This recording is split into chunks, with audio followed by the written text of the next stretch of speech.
Africa. Just to spoon, to spoon you and no. If the children crying for starvation, just to spoon. You want to get a news update, my brother, to spoon. You want to know what is happening, Moravia, to spoon. Politicians want to make their decision, just to spoon. You want to know what's happening in the ministry, to spoon. Yeah, to spoon. Yeah, to spoon. You from Vonjema, Maryland, to spoon. Yeah, to spoon. If you in Cape Town, gradually, my brother, to spoon. You got a spoon TV, you got a spoon radio, to spoon. Yeah, to spoon. You wanna get a news update, to spoon. What? Yeah, Rastafari. Kilibamba, kilibamba, kilibamba, kilibamba, kilibamba, kilibamba. What I want? Yes, what you about today? Yes, what you about today? Besetu. Bada. Skidibidi dabado.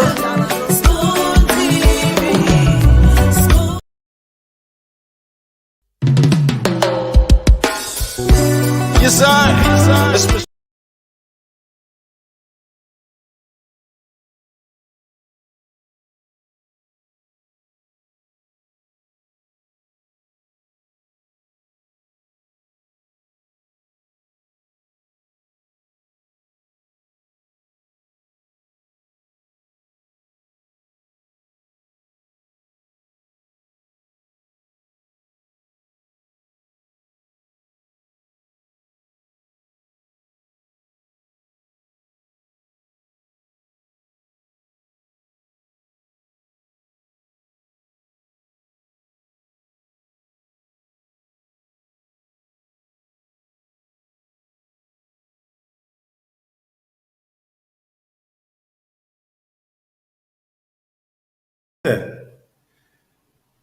You're sorry. You're sorry. I was muted. I just saw it. I'm sorry. Okay. So let me welcome all of you. I'm very sorry. I never knew that I was muted. Yes, I did it because when the show was starting, I never wanted noise. So good evening and a pleasant welcome to the nation's premier platform, Spoon Talk. This is the place where we talk about the issues that matter. And on this platform, we don't look at the height, the size, but we go by the real issues. Whether you are big or you have money, we come here and talk about Liberia and to put Liberia first. Remember, in the coming months, we will go to the pool to elect a president and a vice president, and subsequently end up by electing 15 senators and 72 representatives. So those decisions will rest on the shoulder of registered voters who are Liberians, who will make decision for the next 6 years, either to maintain President George Manuel Weah, summing up to 12 years, or return to the Unity Party ruled. Remember, they were there for 12 years, or bring in the former Coca Cola executive to give him a new phase of his career. Remember, two people in the race have already been there. One is there, and one was vice president. Kumi is coming from the marketing sector, wants to get to the executive mansion.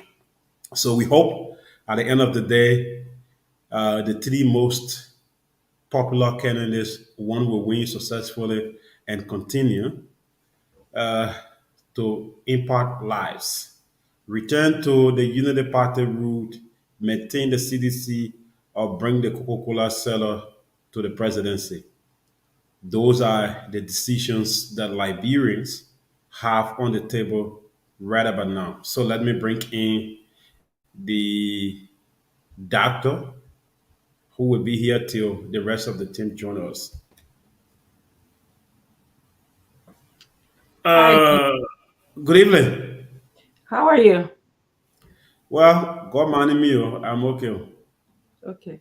So let me correct you. First, it's not Coca-Cola seller, he's Mr. Cummins.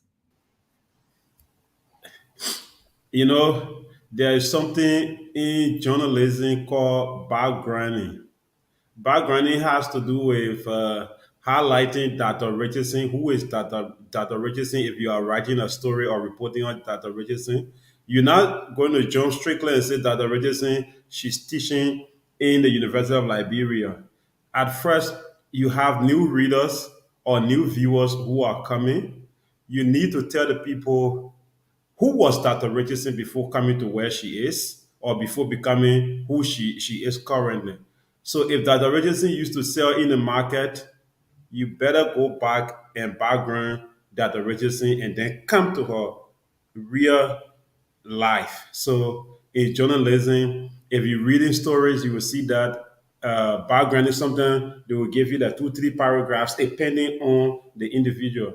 So anyone who will do a real comprehensive story on Mr. Cummings will always do that backgrounding where he came from. I think you saw it with the former US President Donald Trump, where they always have to do backgrounding on him to tell you he was a novice who came from the business sector to the presidency. Yeah. So, You are don't, right. But yes. you're very right in how they describe what a good journalist would do. They would Yeah. describe the person as is. You said Donald Trump was a businessman who came from the business sector. So Mr. Cummings comes from the business sector.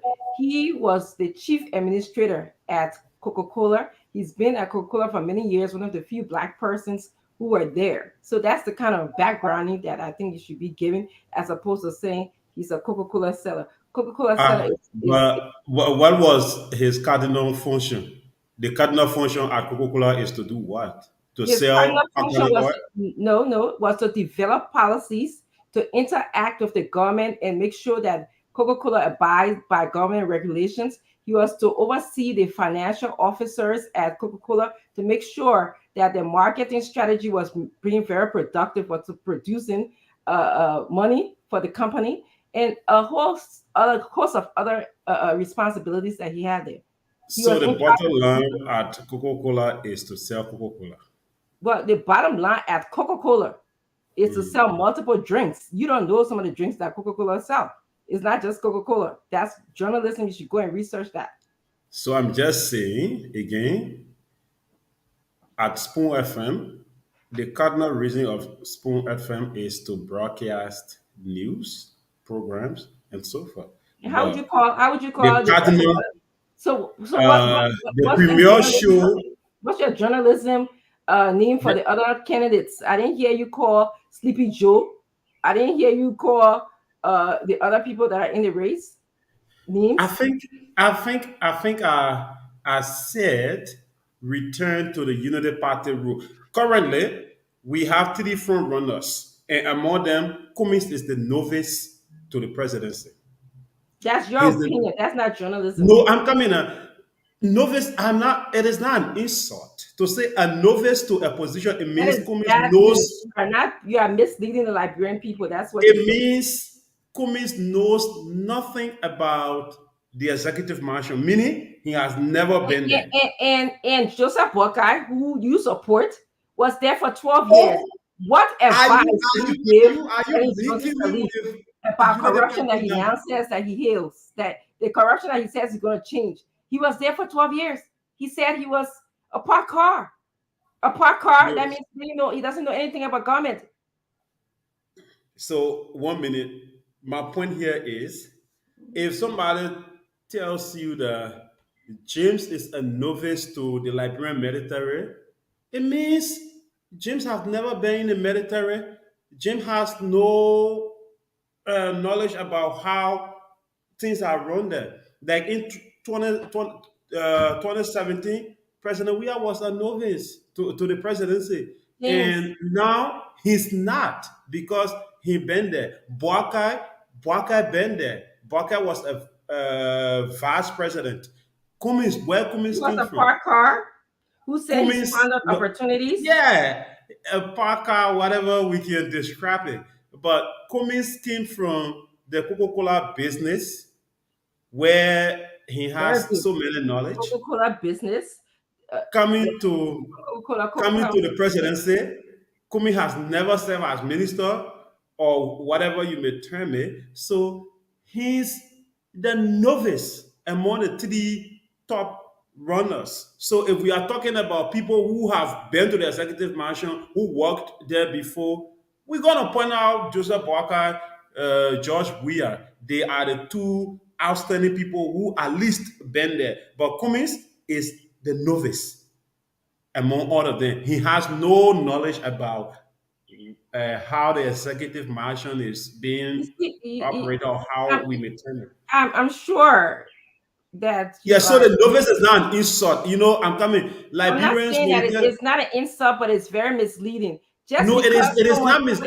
just because someone, okay, as you said, just because someone have not had the experience of being in government before, You are a okay, novice to well, government. that doesn't mean that you don't know about government. Okay, somebody can have an experience. That's theory. Wait, Theory. somebody can have like George Weah is in government right now. You see the kind of outcomes that we're getting in the government. He's Like, not a novice now. uh, uh, you know, Go ahead. carry on, carry Yeah, so carry I'm on coming. because, We are because we are confusing two things. Performances are different from being a novice. Somebody will not be a novice, but they will not. When it comes to their performances, their output will be very terrible. You may sum up that George Weah performances in government are very poor. That's another argument that you will have a valid point. You will result that Joseph Boakai for the past 12 years, his performances were very poor. You're also going to have a very good point there. But at the end of the day, the both parties are not novices to the position because they've been in. They can tell you before you take the oath how you should position yourself. But for Cummings and I, we are the same. We read about government, we look at things and plan from our mind how look, government should be run, but we have never been there. good day. Never ever compare yourself to Mr. Cummings. I will not do that. Okay, you are not the same. You are not the same. I said we are I novice think yes, to the maybe office. you are, but you're not the same. There's different levels of novice. Okay. And Oh, the level that he is, that yeah, you have to, if you're going to talk about degrees of how much someone is familiar with politics, then you have to know that, Mr. Cummings interacted with politicians. I just told you, he actually was responsible for making sure that Coca-Cola abides by different governmental regulations. So he does know about government functions. He does understand. And, look at your example, like, you give that somebody, if he's going to take the oath, how is he supposed to stand? Is that something that somebody's supposed to learn or know? That's so that's like you just something you gotta just be instructed. You told. That's not so the thing is, that is not a rocket whatever scientist. That is idea not a Cummings rocket has, scientist.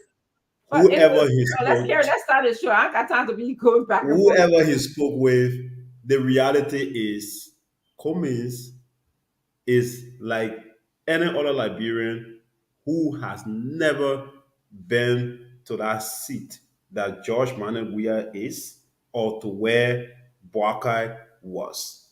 So it doesn't matter the knowledge, the money, the degrees, or whatever, you are a novice to that That is the position. problem. That is the problem that we have in Liberia.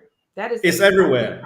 It is, To yeah, be it's a the problem novice that is you are not having just right about now degree. because just like George Weah, you sound just like him. He said, "Oh, watch my action. Don't it doesn't matter what I say. Okay, it's not how my words come out of my mouth. It's what I do." You see, when you say those kind of things, you disrespect the experience, the knowledge, the understanding of somebody else. You're putting everybody in one category, and that is what is wrong with our country right now. And I wish you wouldn't do that, but that's you. I understand why you do that. I wouldn't do that. I don't know why. I know myself. I know myself. I wouldn't put myself in the category of people who are in different professional experience. I'm a psychologist. I won't say I'm a medical doctor. I know that. I know the difference. I respect those who went to school, those who have knowledge. Okay. I know that my knowledge, what I know, will be different from theirs. I will not come and say and be dismissive of other people's knowledge. And that is the problem that we have. And I feel so Cummings is not a novice to the Liberian presidency. No, he's not. He's not. Why?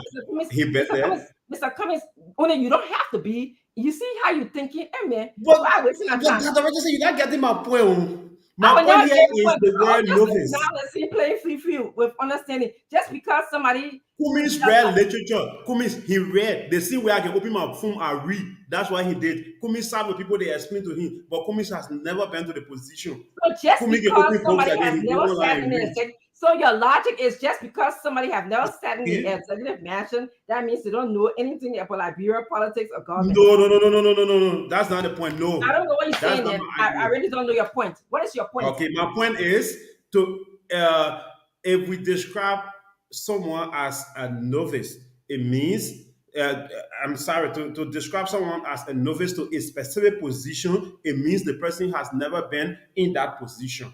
They are not telling you the person can read or whatever. And you say that you just say the person has not been in that position. So you don't come here and say that's what makes you a novice. You don't know what somebody knows. You don't know the background experience. We are not talking about the knowledge or the degrees or whatever. We're talking about you being in a position. But to say someone is novice, that's what makes you a novice. There's a level of knowledge that they will know. Okay? Yeah. Then you have no knowledge of when you say someone is novice, they have no knowledge of the experience. They're new to the experience. Really? That's what you're trying to tell me. You're saying that it has nothing to do with your knowledge. You can't not experience something but be well read about it or have experiential knowledge about it, James. Having knowledge will not stay erase the fact that you are still new to it. You are to get there. When you get there, you can use that. You can use the experience that you got from other people or other sources. Okay, let go on because I just welcome you. Then you just put my whole. No, because what you were saying, you started off by describing a presidential candidate where you nowhere near, James. You know where you've been blessed. We've been blessed. Okay, we all been praying to do what? You all been praying for you. You've been blessed to be wherever you are alive, wherever you are right now. Let's keep it that way, okay? But for you to come and be comparing yourself to somebody else, say, "Oh, did I really compare myself?" Yeah, Mr. Cummings in the same boat, in the same shoes. Yeah, he's just a novice. I'm a novice to the executive mansion, and he is. Well, you may be novice to the executive mansion, but many of us are not. I have never been there. Not. You don't know what Mr. Cummings' life experience was before he ran for president. Cummings spoke with president.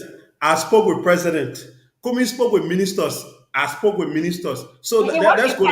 When you speaking with Minister James, were you acting as a press person? Were you into details of how a minister lived? Cummings spoke to ministers. They're asking them questions. That's the thing. I'm coming. Cummings spoke to ministers, president, or whoever when he was in Coca-Cola, specifically about his profession at the time, how they could improve or establish a partnership. I spoke to these same people when I was in the media about the progress of Liberia, how they can move ahead and make things. George Bush and Obama. You spoke to George Bush and Obama.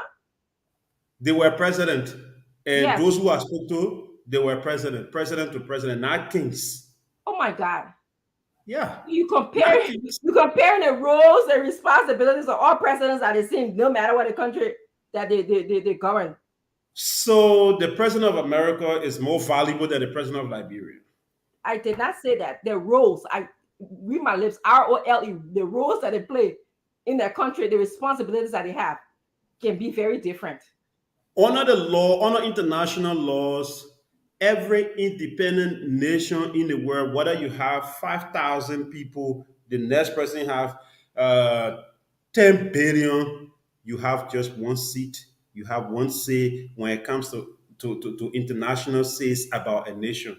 Yeah. You taking the conversation, you just go in circles with it because now you're going Yeah, in I just want to say. the So say of if international at the law. So, UN, so if when the they talk United about Nations, all when you look nations at should all of the vote, international Liberia get one G20, vote, the G7, USA get one vote. where Liberia got one vote at? On the United Nations Council? Liberia not even I'm on it. coming. They have several sectors at the United Nations. They have The the highest the Security highest body Council. that what?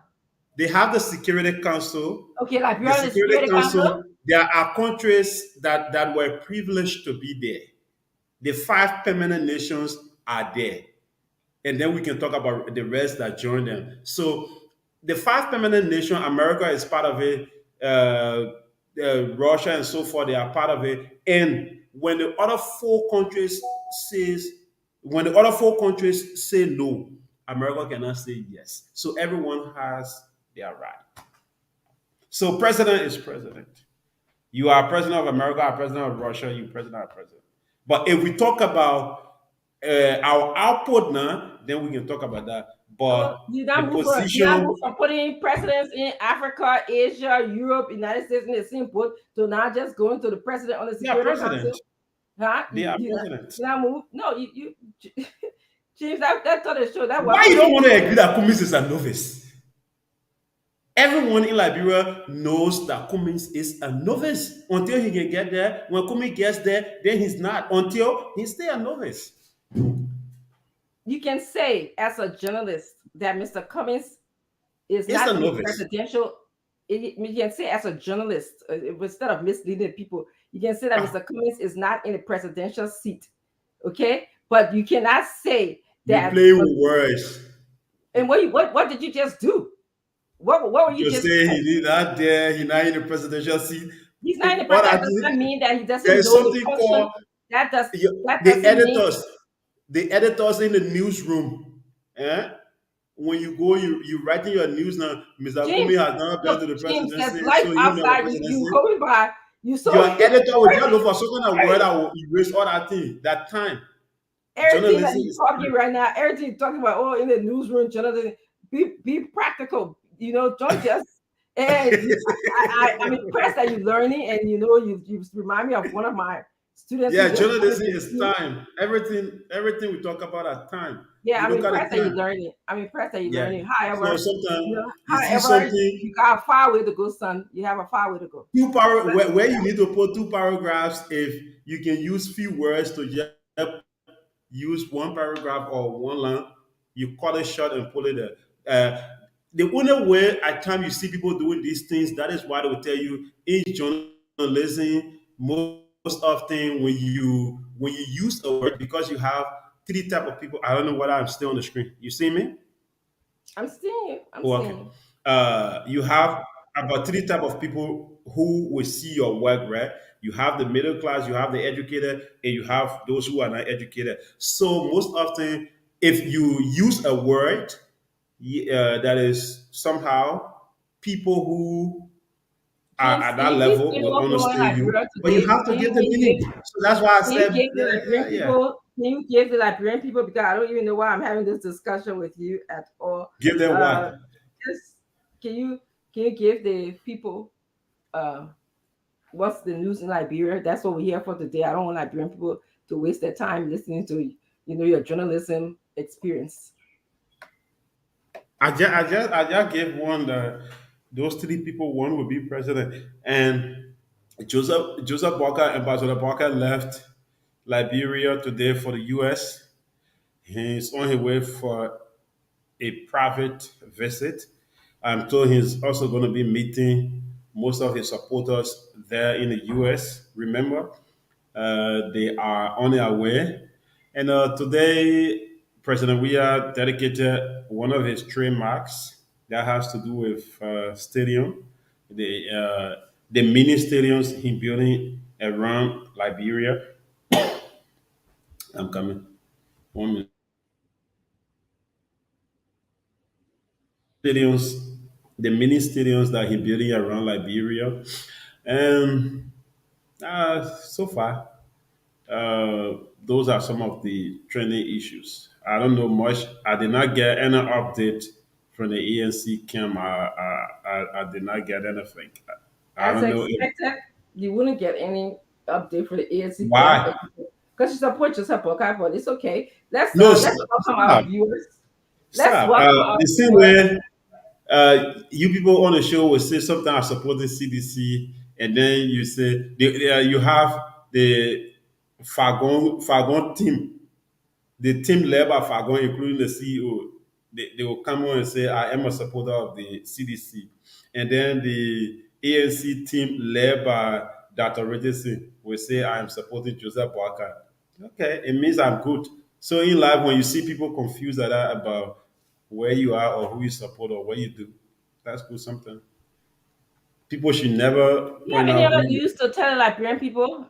I If you guess. can, I will go ahead and just welcome them to the show. Yeah, so you can tell us if there is any I update can from the ANC camp. I did not see I would any. like to welcome our viewers right now. Just want to thank you for watching this show. Please share the show if you can. I promise it's going to be a spirited and interesting discussion tonight. We're going to wait and let our other panelists join us. But thank you for being here today. Share the show if you have not done so already. At this point, I want to welcome Musu. Oops, my thing just went blank on me. Hold on, people. Okay, it's back. Thank you very much. At this point, I want to welcome Buku Johnson. Thank you very much, Buku. Evelyn Mitchell, thank you. Watching from Matadi Estate. Very nice. Thank you. And all of those who are in Matadi, want to just tell you thank you. A good shout out to you. Patrick Spencer Bima, thank you very much. Alfred Zigbu, sorry, I didn't pronounce your name right. Thank you very much for being here today. Moma Nelson, he says, hello, everyone. Hello to you as well. Gayflow Howard, he says, thank you very much for being here. Really interesting. Gayflow, you say, you see, Gertrude Passaway. Hi, how are you, Gertrude? Thank you for being here. Thomas Silly, thank you for watching from Johnsonville. I hope all of you that are in Johnsonville are having a good evening and enjoying the show so far. Call someone to join us. Get ready for a spirited conversation. George P. Flomo, unfortunately, I will tell ANC News at my own time. Thank you very much for joining the show, George B. Flomo. Political Cooper Paso is watching from his decent bedroom. Thank you for joining us. Bob Solo, thank you for joining us. Ibrahim Mometh is here. Thank you for joining us from Chicken Soup Factory. Papi Moore, thank you for being here. Kai is also watching. Thank you for joining us. Patrick Nimley is watching from the UAE. I always like to see when people watch the show from other places. I'm traveling vicariously with you. Lasini MF Kamar, thank you for joining us, watching from Dallas, Texas. Masa AW Nama, thank you for joining us as well. Maurice Harris, he says, I'm watching from space. Oh, you took a spaceship out to space, Maurice. Thank you for joining us.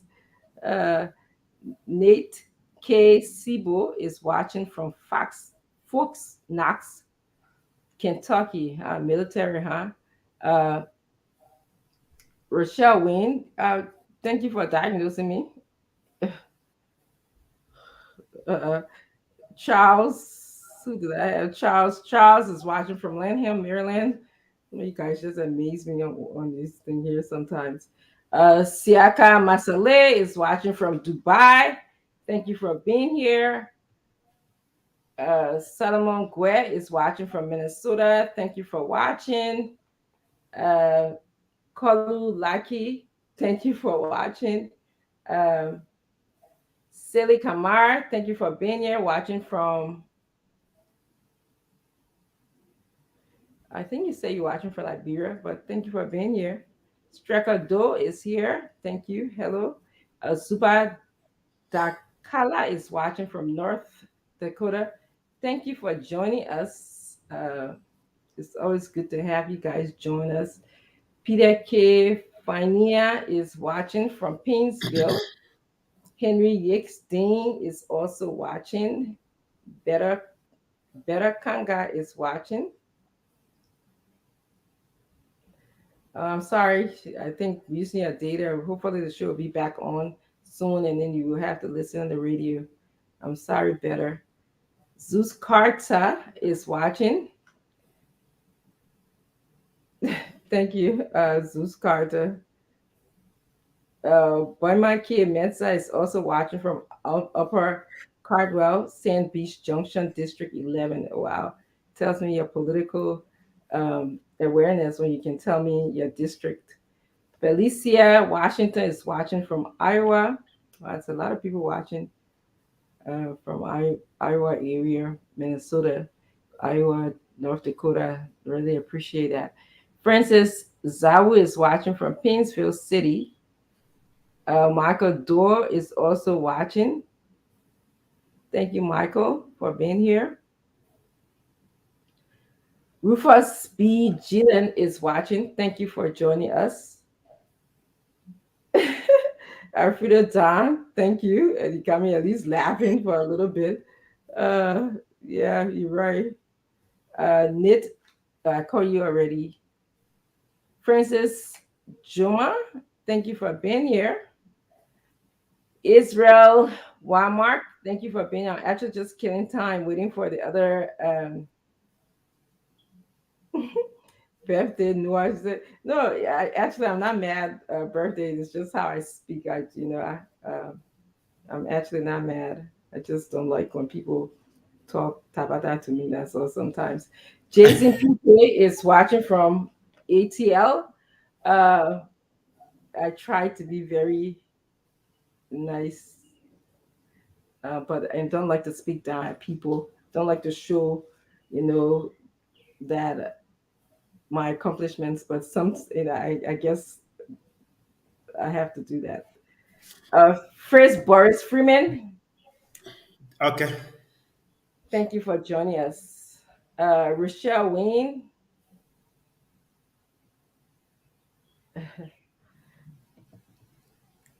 Papi Moore, thank you for being here. Norma Dennis, thank you for joining us. Farah Lippins, thank you for joining us. Makula-son, you always hear Makula-son, I know that name. Thank you for being here. Augustine Tarzo is watching from India. Wow, that's far, far away place. I hope you're having a good time in India. It's good to see you. Good to have you join us and tell all the Liberians in India we said hello from Spoon Talk. Boyma Passaway, thank you for being here. George E. Ferguson is from Dupont Road. Thank you for joining us, George. All right. I want to just say hello to everyone who's joining us, and thank you for coming every day to be informed and get information about Liberia. I'm going to wait until the rest of the panelists come in. So we'll see who's here. I'm missing a few of the panelists. It's 4:36, so we'll wait. Thank you so much. And I want to ask you one question. Oh, Dr. Richardson. Oh, the doctor gone. All right. We hope the doctor comes back.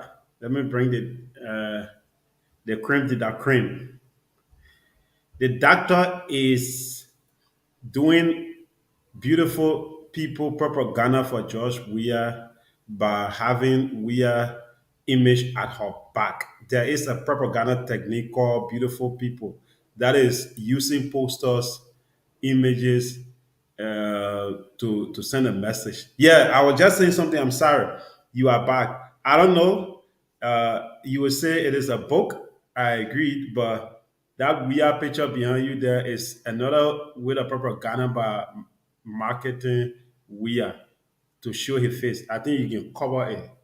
Yeah, it's a very smooth and beautiful way to do a propaganda, which we call beautiful people, where you use posters You put people images on it and just show you that there's no talking. Every day we see we have picture what they remind us that yeah, we will vote for him. Welcome, Dado. We're not hearing you. Thank you for the welcome. I appreciate it, good day, and hi to Dr. Francine. Hi. It's good to be with you guys. Yeah, you too. It's good to be with you. I was just gonna tell you the hard mark of being educated is know when to speak and when not to speak. When to tell people what they need to do in their own private home and when not to tell them what to do in their own private home. You don't come here. You just seen it on the show that one. Yeah, no, you don't come to somebody. This is my home. You don't tell me where to put my books or whatever. I don't care how much journalism you know. Okay. Mr. Falcon, how are you today? You're advertising now for Joey. You get a picture of him behind you now. What evidence that you're supporting Joey? You ain't picture that? You ain't that? It is the propaganda technique that people use. Liberians, you can see it. It is the propaganda technique that you use. You don't need to talk. Just do it like this. Mr. Fagon. Fagon days. Did not put Kumi's picture there. He put JMB picture there. That Joey picture. I know they play dancing all in your living room now. Don't lie, just don't lie on just. Sometimes you just do it like this and leave it no talking. You know what? Either I expect better of you now to come here and tell me what to put. Me, I'm telling you what to put in your heart, not to put there. I just say I see Joey picture right behind your head. Okay. Right, you ain't that? Look out.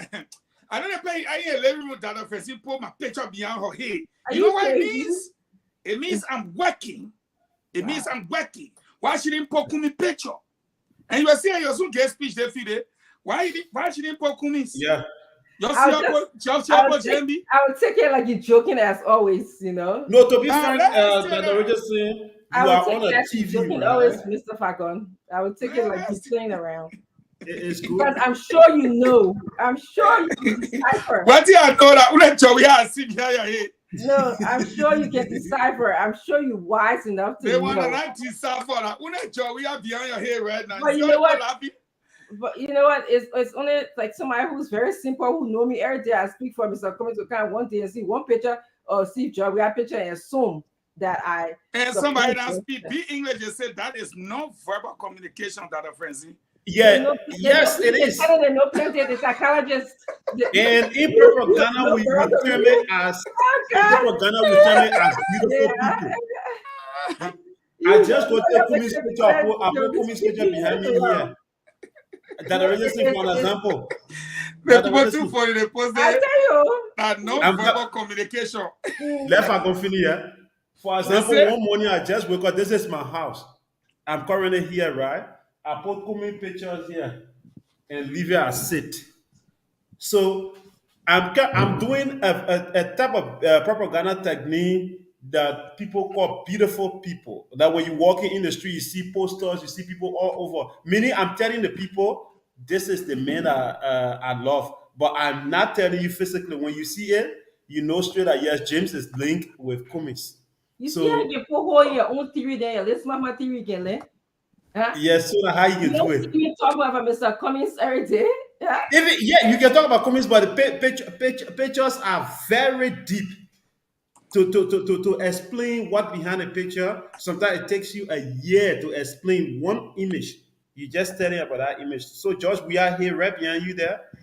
I'm sorry, but it's bad for the Cummings campaign. I'm not a propagandist, and you unfortunately have just learn something very poor and making a poor analogy here. So no, I saw the picture behind you there.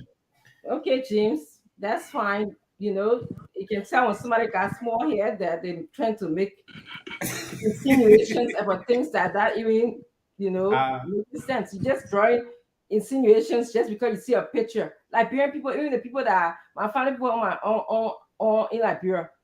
Somebody said the advertisement he doing for him on that picture he paying. They're going to them. They pay. That means supposed to put Joseph Baga picture behind me or Kumis or Joe. That means supposed to do it. Maybe Joe, we are paying them. That means you're Let me going to come put your picture Let behind me you. come call my man AB and send to that picture there. I'll engage you with that yellow team. I'm sorry, you know, the thing about Oh. Amy and I, Mr. Falcon, we tend to be very open-minded about situations. We don't just look at things in black and white. So me having George, we have picture. In fact, it's a book that Rodney wrote. This is my office. I have multiple books here in my office. So, you know. But I want to say, AB, please put my book behind your you got book, where a book title? Where a book? You didn't send it to me?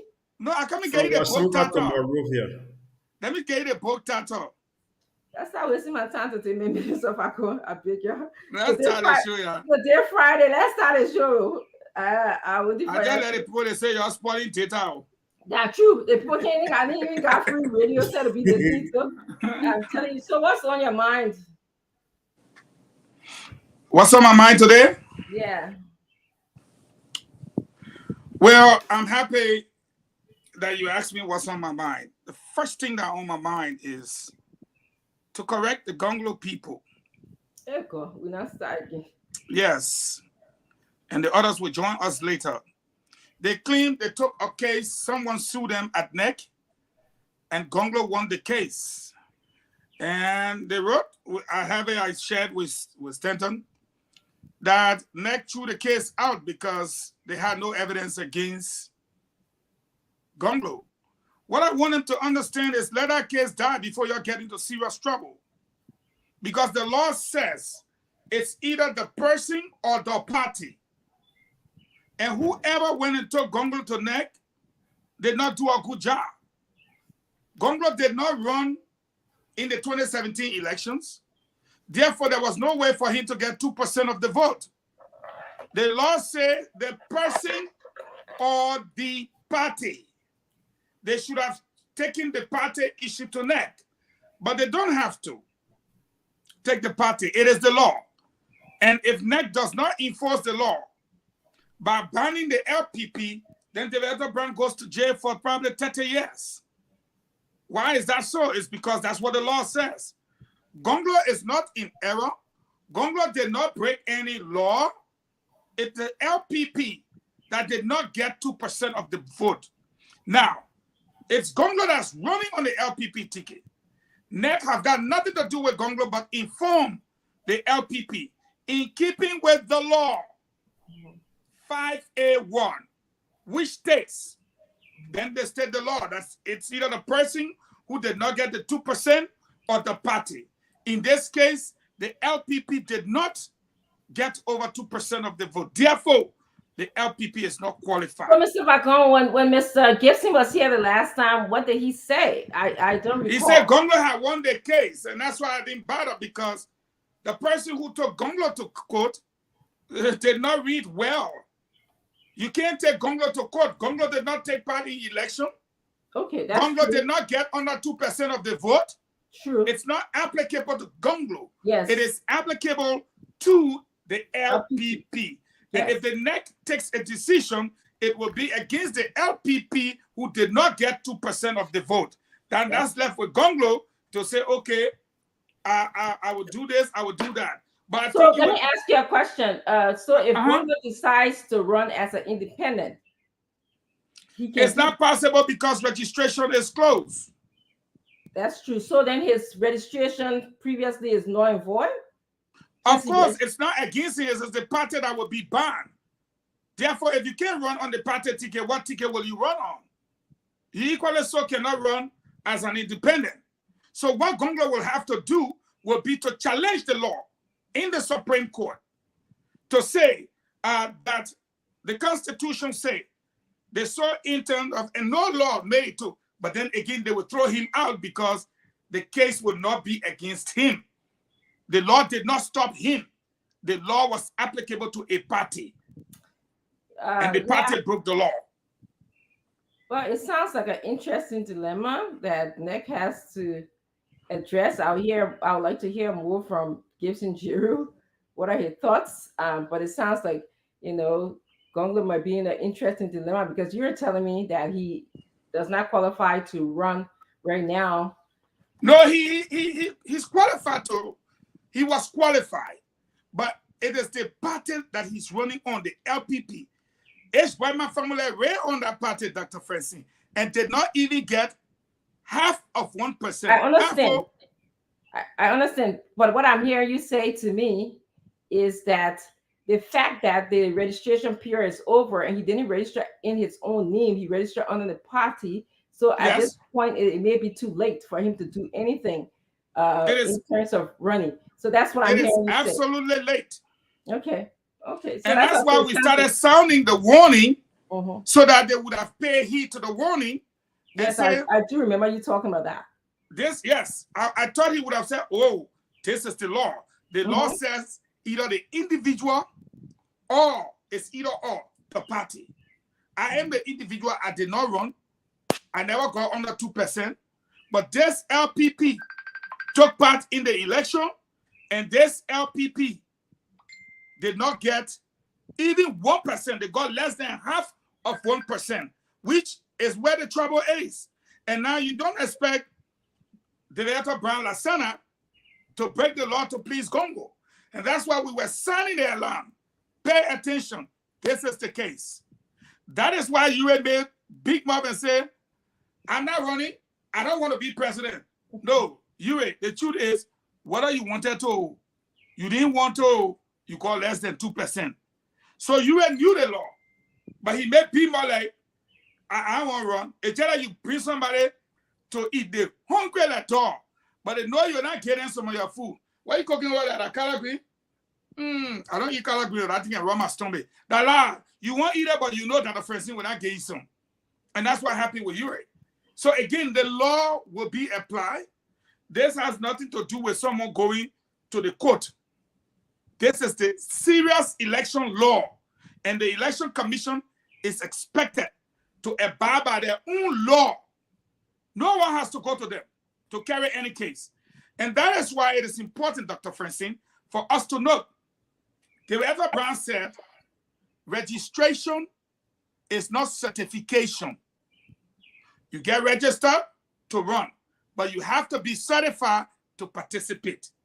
And these are the criteria and stuff that will look at to qualify you. And I can tell you, if the law is the law, then Gonglo cannot run. Not because Gonglo committed a crime or Gonglo got under 2%, but the party that Gonglo registered on did not meet the criteria of the law. Therefore, the party and not Gonglo will be disqualified from running, thus affecting Gonglo. Okay, thank you. I'll be curious to hear what Jeru has to say. I'm sure he's coming back with an answer for you, but I'll be curious to hear that. Marty, welcome to the show. How's your Friday going?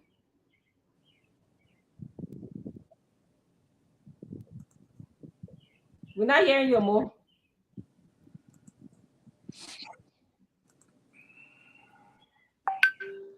Dr. Richardson, sorry, I didn't even get you. I said, how's your Friday going? Well, my Friday is going all good in the household day. You're American, like you can just jump or you go walk up or anywhere. There you go. Be present in the house more. Yeah, you have to walk up or you got to make an appointment, you got to do the one. That's right. That's true. But what's on your mind today? I'm good here. I wanted to pick up from where Fagon ended. The first notion I'd like to dispel here, the other day I was listening to the show and I heard, I'm saying this, maybe when Gibson is listening, when he comes, I hope you have the opportunity to respond. When Gibson said the Unity Party, and I've seen any other person, the Unity Party took Gonglo to court and this and that.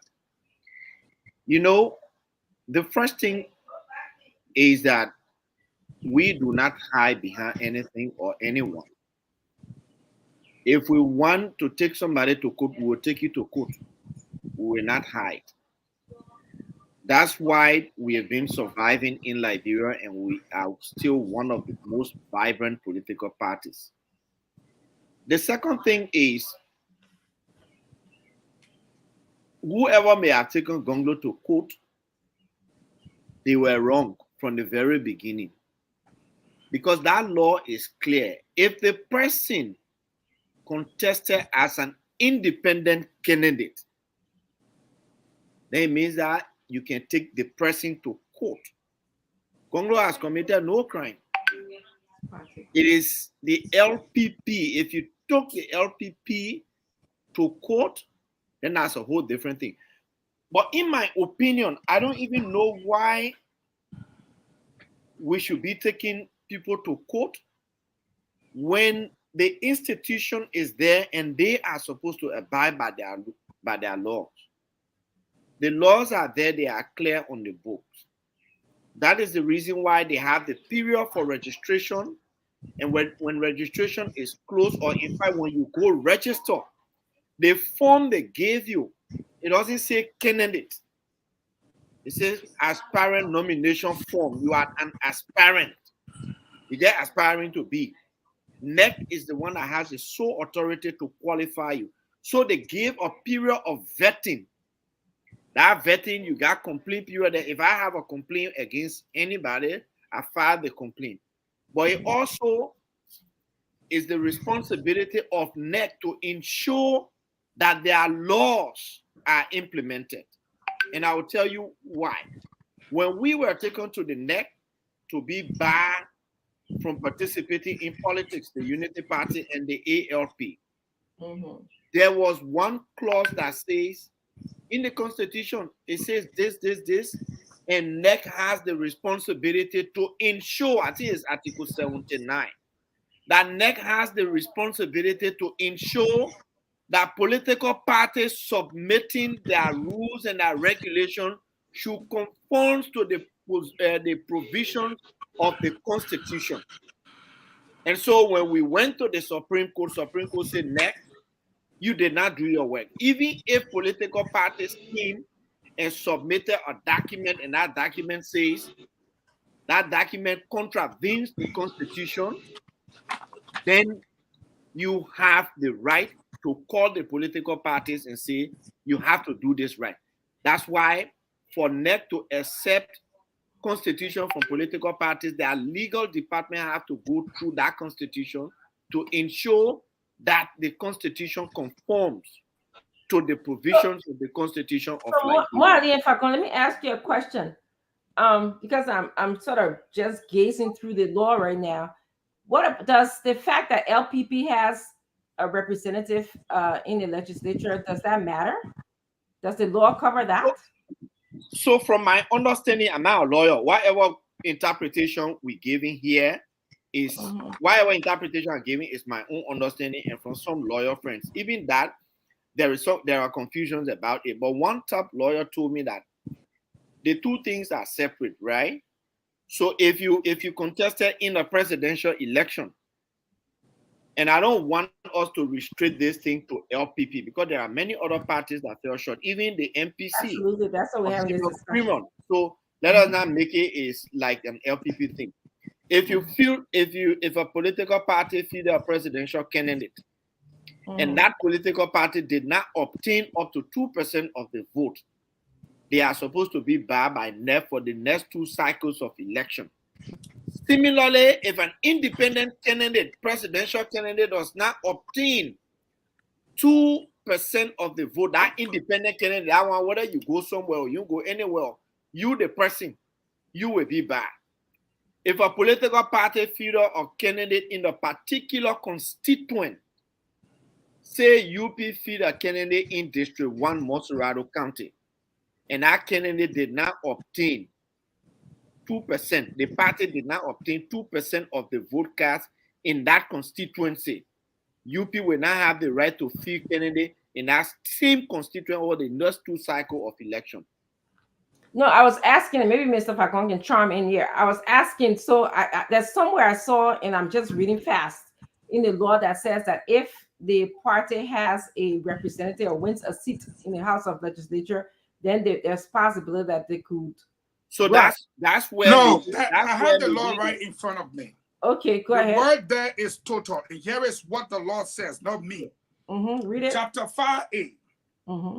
A political party or independent candidate shall be suspended if the candidates, that is with S, nominated in an election for the presidency or a seat in the legislature, which you are asking, receives insufficient support in the election, thereby resulting into none of the party's candidates is elected. That's the first place. And now you want to know if LPP has a candidate in the legislature right now. Yes. That's where the word AND. None of the party candidates is elected, and AND is there. Two things, and not or. Two things. Yes. Yeah. And B, the total of all valid vote casts. The total of all valid vote casts for the candidates nominated by the party is less than 2% of the total of all valid votes cast for all candidates in the constituency in which the party contested. The commission shall suspend, and this is the other one, the commission shall suspend the party's right, not the individual, the party's right to nominate candidates for the next 2 elections of the same office. Now, of the same office. Yes. And that office is the presidency, because Famulé contested and did not get even 0.5% of one. 0.5%. Sorry. So let me interject. 1%. Let me interject quickly, Eugene. For the so now the party has to be suspended for that office. For the same office. For the same office will mean either the legislature representative, yes, or Senate, or the presidency. Presidents. For that same office. When you are raising, I was confused too about that. Or Dr. Richardson, they say, and this and this. But the lawyer told me the reason the end is there because you have 2 different things up there in the first round. Yeah. For the legislature, presidency or legislature. Yeah. So it means that when you fill legislative candidates, anywhere you fill the candidate, that's what they say in that constituency. When you read it back, if I'm going to read it back, if you fill a representative candidate in a particular constituency or a senatorial candidate, for example, we filled a senatorial candidate in Cape Mount, we didn't get 2%. In a particular constituency in Cape Mount, in the next 2 cycle election, UP cannot fill a senatorial candidate in Cape Mount. Because they got less than 2% of the total vote, valid vote. Now, when you fill a presidential candidate and you got less than 2%, you cannot fill a presidential candidate in that same office. So are you saying that LPP, because they do have a representative, I believe, right? So they can fill another representative in whatever county. In that same constituency, that same place the representative won. Not only that, but LPP. I'm just kind of briefly looking at the law. If LPP took part in any other constituency, whether Bomi, Cape Mount, I want to digest it with more time. And they got less than 2% in that district. Exactly. They can't put candidate in that place again. They're not all over the country for the legislature. Yes. Yes. So now when you come to the presidency, the same applies. That's why they say the commission shall suspend the party's right to nominate candidates for the next 2 elections for the same office. And that is what Famulé did. Famulé did not get 1%. He did not even get 0.5%. So now they're going to suspend the party from taking part in the next 2 electoral cycles, which means this and 2029. And that's why we sounded the alarm to Mr. Gonglo that, hey, go register as an independent candidate. The law has hooked your man. The law has hooked Ure. The law has hooked Simon Freeman. All the people that got less than 2% for the presidency. So Eugene, let's open this one or as a debate. There was a lawyer who was telling me that particular clause violates the Constitution. I don't know how true is it. It violates. Can you say Fago say la? I come in now. Let me bring it out so you people that can do the research. The person say it violates a constitution, I mean a provision in the constitution that has to do with equal and free participation of every citizen in the political process. And that's why I want to show you proof that he's lying. Yeah, show me. This is it right here, Article 77. Yes, that the Article 77 there. A gives what he's talking about, but B is specifically telling him you lie. Here is what 77 says. Since the essence of democracy is free competition of ideas, expressed by political parties and political groups, as well as by individuals, parties may freely be established to advocate the political opinions of the people. Laws, laws, regulations, decrees, or measures which might have the effect of creating a one-party state shall be declared unconstitutional. That is what he sent to you. What he did not tell you is that B of Article 77 states that all elections shall be by secret ballots as may be determined by the Election Commission, and every Liberian citizen not less than 18 years of age shall have the right to be registered as a voter to vote in public elections and referenda under the Constitution. Here is where he gets defeated. The legislature, I'm reading the last sentence. The legislature shall enact laws indicating the category of Liberians who shall not form or become members of political parties. The legislature shall enact laws for the individuals. Now, to say, oh, below 18 or whatsoever, the legislature will enact laws because that's what the Election Commission, they have a whole place for political parties and elections. And they've made laws. And those laws will stand. And that's why you saw the law. In fact, you don't want made a research, I gave you credit and provided a whole law signed, printed into bills. Do we go back and say the law is not applicable? Well, I'm still reading. I think it will take me some time to digest it, but thank you for your your input. Stanton, welcome to the show. I'm gonna turn the show to you. Hey, what? Let me go, man. Let me go.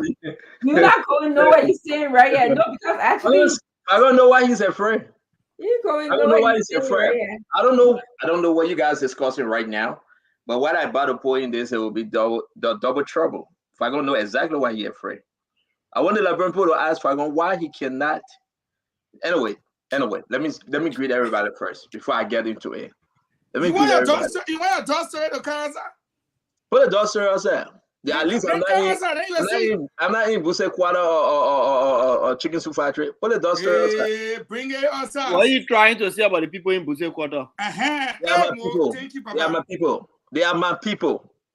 They are my people. You said I yes, Sankara say he even know your home address. You said nothing. Then I mean that's Sankara the day you were here briefly, and then you went, Sankara. I say he even know your home address more. Molly, I want to ask you though. Seriously speaking, I don't know the discussion you guys on, but Liberians need to know, right? Before we talk about Joe Weah, we talk about Mr. Cummings, before we talk about anybody else. Let me ask you though, what's the purpose of Joseph Yima Boaka trip to America? No, seriously, you are the campaign spokesperson. The Liberian people really need to know what's the main purpose. Wedding? Are we just only talking about wedding? Or what's the actual reason Ambassador Boaka? No, Fagon, don't put yourself in the one now. You can't meet topic on just switch the topic. Go on, people pay you. You see? Divide the money. You say who pay me? The money now. Who pay me? But you just can't tell the topic from one place, John Stewart to that program. But I told you your topic. I want to carry on my own. You say I'm gonna do it. Then you get it. They ask you for what's on your mind. That's what's on my mind. The woman said, "What's on your mind?" The Liberian people have been reaching out to me. I got 2 cell phones. I got 3 cell phones. 3. I can read. I can read. I think the Liberian people need to know. Before they ready to say, see you already get to now. No. Let me ask you something. No. How's that No, you now? can't escape Why you there. can No, take- you You can't ask escape. me a question. Let me answer. Yeah. What's the main reason Ambassador Boyka is coming to America? What's the main Say reason? President Boyka, you didn't make mistake. Say President. No. I ain't gonna say President Boyka will get President we are. So we issued a statement. Oh, you want to put a statement out? The statement is one of the worst statements I can come from a campaign team. I can say it. I said that. I'm going to put it up right now. Go ahead. Let me put it up. So the single most reason why JMB is coming here, the most important reason is because his grandchild is getting married. And he wants to be a part of that occasion. So that trip is going to be for at most 9 or 10 days. Any other thing like meeting partisans and supporters are the secondary reason. But the primary reason is to attend that wedding, both him and his wife. Because it is an Ask a question. occasion. Ask a question. No. You answer the question. Please. Is Ambassador Boyka coming to the United States to raise money? No. I told you that I'm asking you, Fago. are coming. I'm Are asking you. coming. Dr. Richardson, what remember my answer for more? I We got said a question on the show. You can't answer. Why do you take your words back, Coming to right? raise money. I have said here over and over that the primary reason for the travel is to attend the wedding of a grandchild. Period. Any other thing. The secondary reason is what? The secondary reason is what? Secondary reasons. Definitely, Ambassador Boyka is a statesman. He's a political party leader. He's a presidential candidate. And so he cannot just come. Once he comes for a few days, the primary reason will be attended to, but there will be secondary reasons. See, we have told me more that you will raise money in Liberia. There you you go. raise money yesterday. There you go. told me- But it's illegal to raise money in Liberia. Hold on. Dr. Richardson, I need more on the way. Dr. Richardson, Uh-huh. the Unity Party has a very broad and large base constituent in the diaspora, especially the United States. I asked you for all of that yesterday when you and Come myself on now, because you want to bring in something No, that the only thing you and myself talk about yesterday when it came to fundraising, you told me say you don't raise money, that only Mr. Cummings can raise money in the United States. I don't want to know for raising money here. Y'all got good way of raising money. Y'all got Now y'all know about it. That's true. I don't want to raising so you money have here. to catch you raising money in Liberia. You see to now they not catch you. No, nobody catch all the parties is here are raising funds. How is that a problem? You gotta be fair with the Liberian people, though. You gotta be very fair, Mo. I've never been unfair. I have never been unfair. Who do flyers for your I have never been unfair. Mo. The Liberian people had to know this. That's a serious issue until you brought a trivial issue in. Now you can sit on Lamin. So you will start a different chapter from raising money here. Now that You start people from raising money. So Now you will that's the start the best people issue. from doing their own thing in the states. My man, don't bring that sour argument here today. But The listen, reason though. why states are bringing that in is because 50 states ready to raise more money than Cummings and the entire CPP have raised. I dare you. I dare you, Fago. Let me see. Dr. Richardson, let me see Unity Party raising money more than CPP. I dare you. Okay, I dare you. show me what I see. Don't show me what I dare you. Don't show I me want what to see. Airbnb. I want to see Unity Party raising money more than CPP. Okay, don't show me You say 50 Airbnb. states. How 50 much states money where? UP has raised? I mean, CPP. Don't No, show I me didn't run away. Airbnb. Oh. No, I I want didn't run money. away. I didn't know you talking Fago. I know when you talk about Airbnb. CPP money than Airbnb. How will you call the people money LBNB, man? Don't That do they that. pay for their money. You want to argue? No, CPP money is not Airbnb. You don't know anything about CPP. Y'all Hey, own man, we put a y'all team own right here. money. Bring that team right here. Y'all own our Stand money. up. If Bring you it ain't back. bucket, we can't see y'all own our money. The last time y'all had some kind of drum, y'all carrying it around. We even see why in the drum. What drum? Hey, don't let me find that picture that Henry Costa put up. Let me find it. Henry Costa was holding a laundry basket. So your money, that laundry coins. No, you took the main picture and laundry basket. You show it at that. That's funny. So if you got Airbnb money, then you got laundry coins. They say Diaspora Campaign Collaboration invites you to dine with Rescue One, His Excellency Joseph Numa Boakai. Under here, you can clearly see what they say there. So at the end of the day, they say, contact these people, all right? You see their names and phone number. And what did they say? National Fundraising Co-Chair. National what? Fundraising. You hear them talk about United Party fundraising? Do you see it on the flyer? Why y'all like this? They put doing their own thing. Why your homie keep there? Just stay on door there today. The woman just go put a door down, get a dog biscuit. The woman says she won't carry me. I want money to be back. Come on. For door to eat biscuit. Biscuit. Then she said they will put a biscuit. We're not hearing you. Mo, we're not hearing you, Mo. They thought they will put a biscuit in Sonny and be pushing the teeth. Then they thought be eating the biscuit one. Then the man said will be home. Then she said 2,000. The man said back California. The man speaks serious on the phone. He's speaking serious to the woman. So what am I supposed to do if he doesn't eat? She said, put it in the basket, walk right behind him, pull the basket, and then he said, okay, then that's going to be what? It's going to be about a week. And he said, then how much it's going to cost? Be about $2,000. The man speaks like girl for you. Hey, when I say you my girlfriend, she said, what you say? I said, no. No, man. On a serious note. 2,000 for dog to eat biscuit? So for dog to eat biscuit, though. Call the dog that the Richard say. They call the dog, they say, sit. And the dog just looking. Sit. So, she packed the dog in the bag. The dog went down. Then she said, that's how you do it. She gave the dog a treat, a little bit of crackers. Then she said, stay, and the dog stayed. Then I'm washing. And then she turned around and said, okay, that's how you do it. Is this the training? Yeah, just continue. For how much? 2,000. But come on. Let's get back to the show. Don't listen to they got no more human being. They got no more. Oh, man, to give God crackers. Now, when you going to get $2,000 for just to get crackers to the door? I beg you, bro. I beg you. They may get two small door there. They looking just like the one we can call KK in Labura. Ain't no dog we call KK. No KK. They got need for the door there, yeah. Pygmy, maybe Dr. Francine, no. But the small, they can't get bigger than that. Yoki. Yeah. So, they picture my shepherd peep at the door there. Then they make me look at it. Don't look at my door there now. Then they beat all look at you. They told her, a few months. Woo. Ain't see. The dog 4 months so that the riches in the front is that the woman came, white woman, Mo Ali, nice, she came with a bag, everything like you're going to school to teach, and I saw the woman with the little cookies, a snack. She gave it to the dog and said, sit, stay, sit, stay. Couple of times, the woman said, okay, that's how you do it. I see you next week. She's waiting for her money. Then I said, where did the vet bill come? So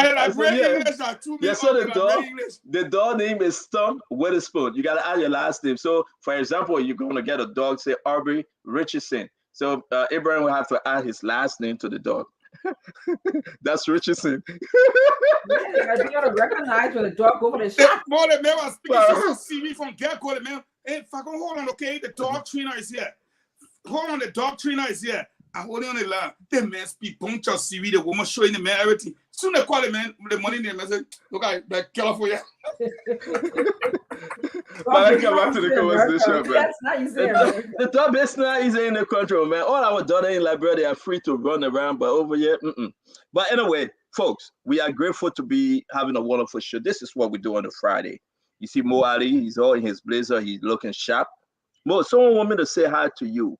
Someone that follows Spoon Talk, and they want me to say hi to you. They're hoping to see Someone says Teta Bojaki and 2,000 LD, they will take you on the top. Oh, yeah. LD, they'll have to your way.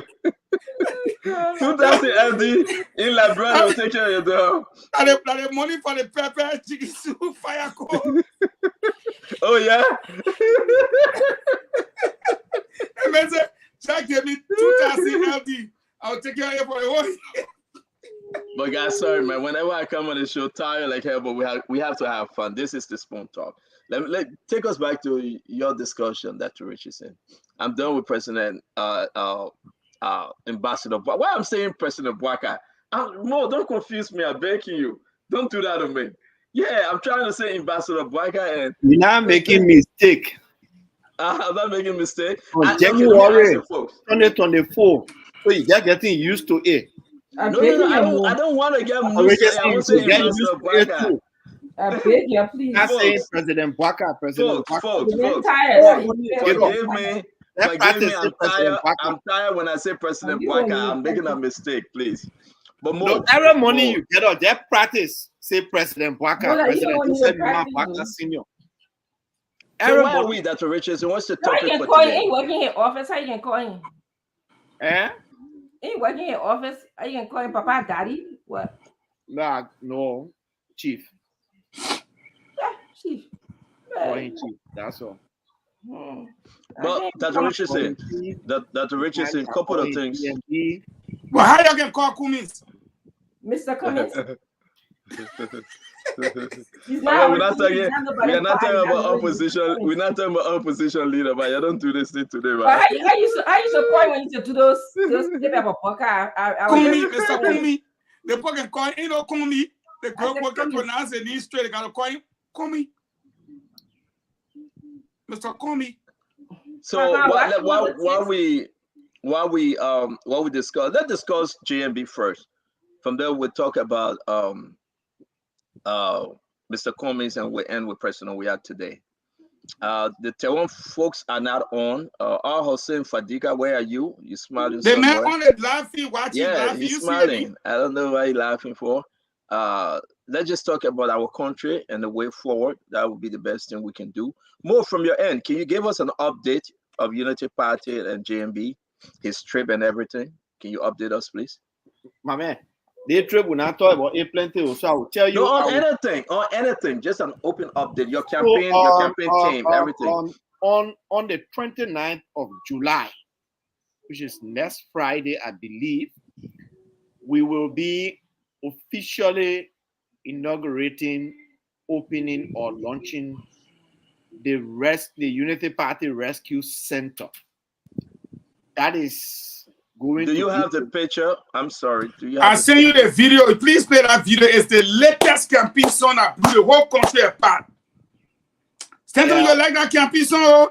We will be launching the Unity Party Rescue Center. I think I'll send you the picture or so. Can you send it again, please? Let me pull it up, please. I have to check. The Unity Party Rescue Center is the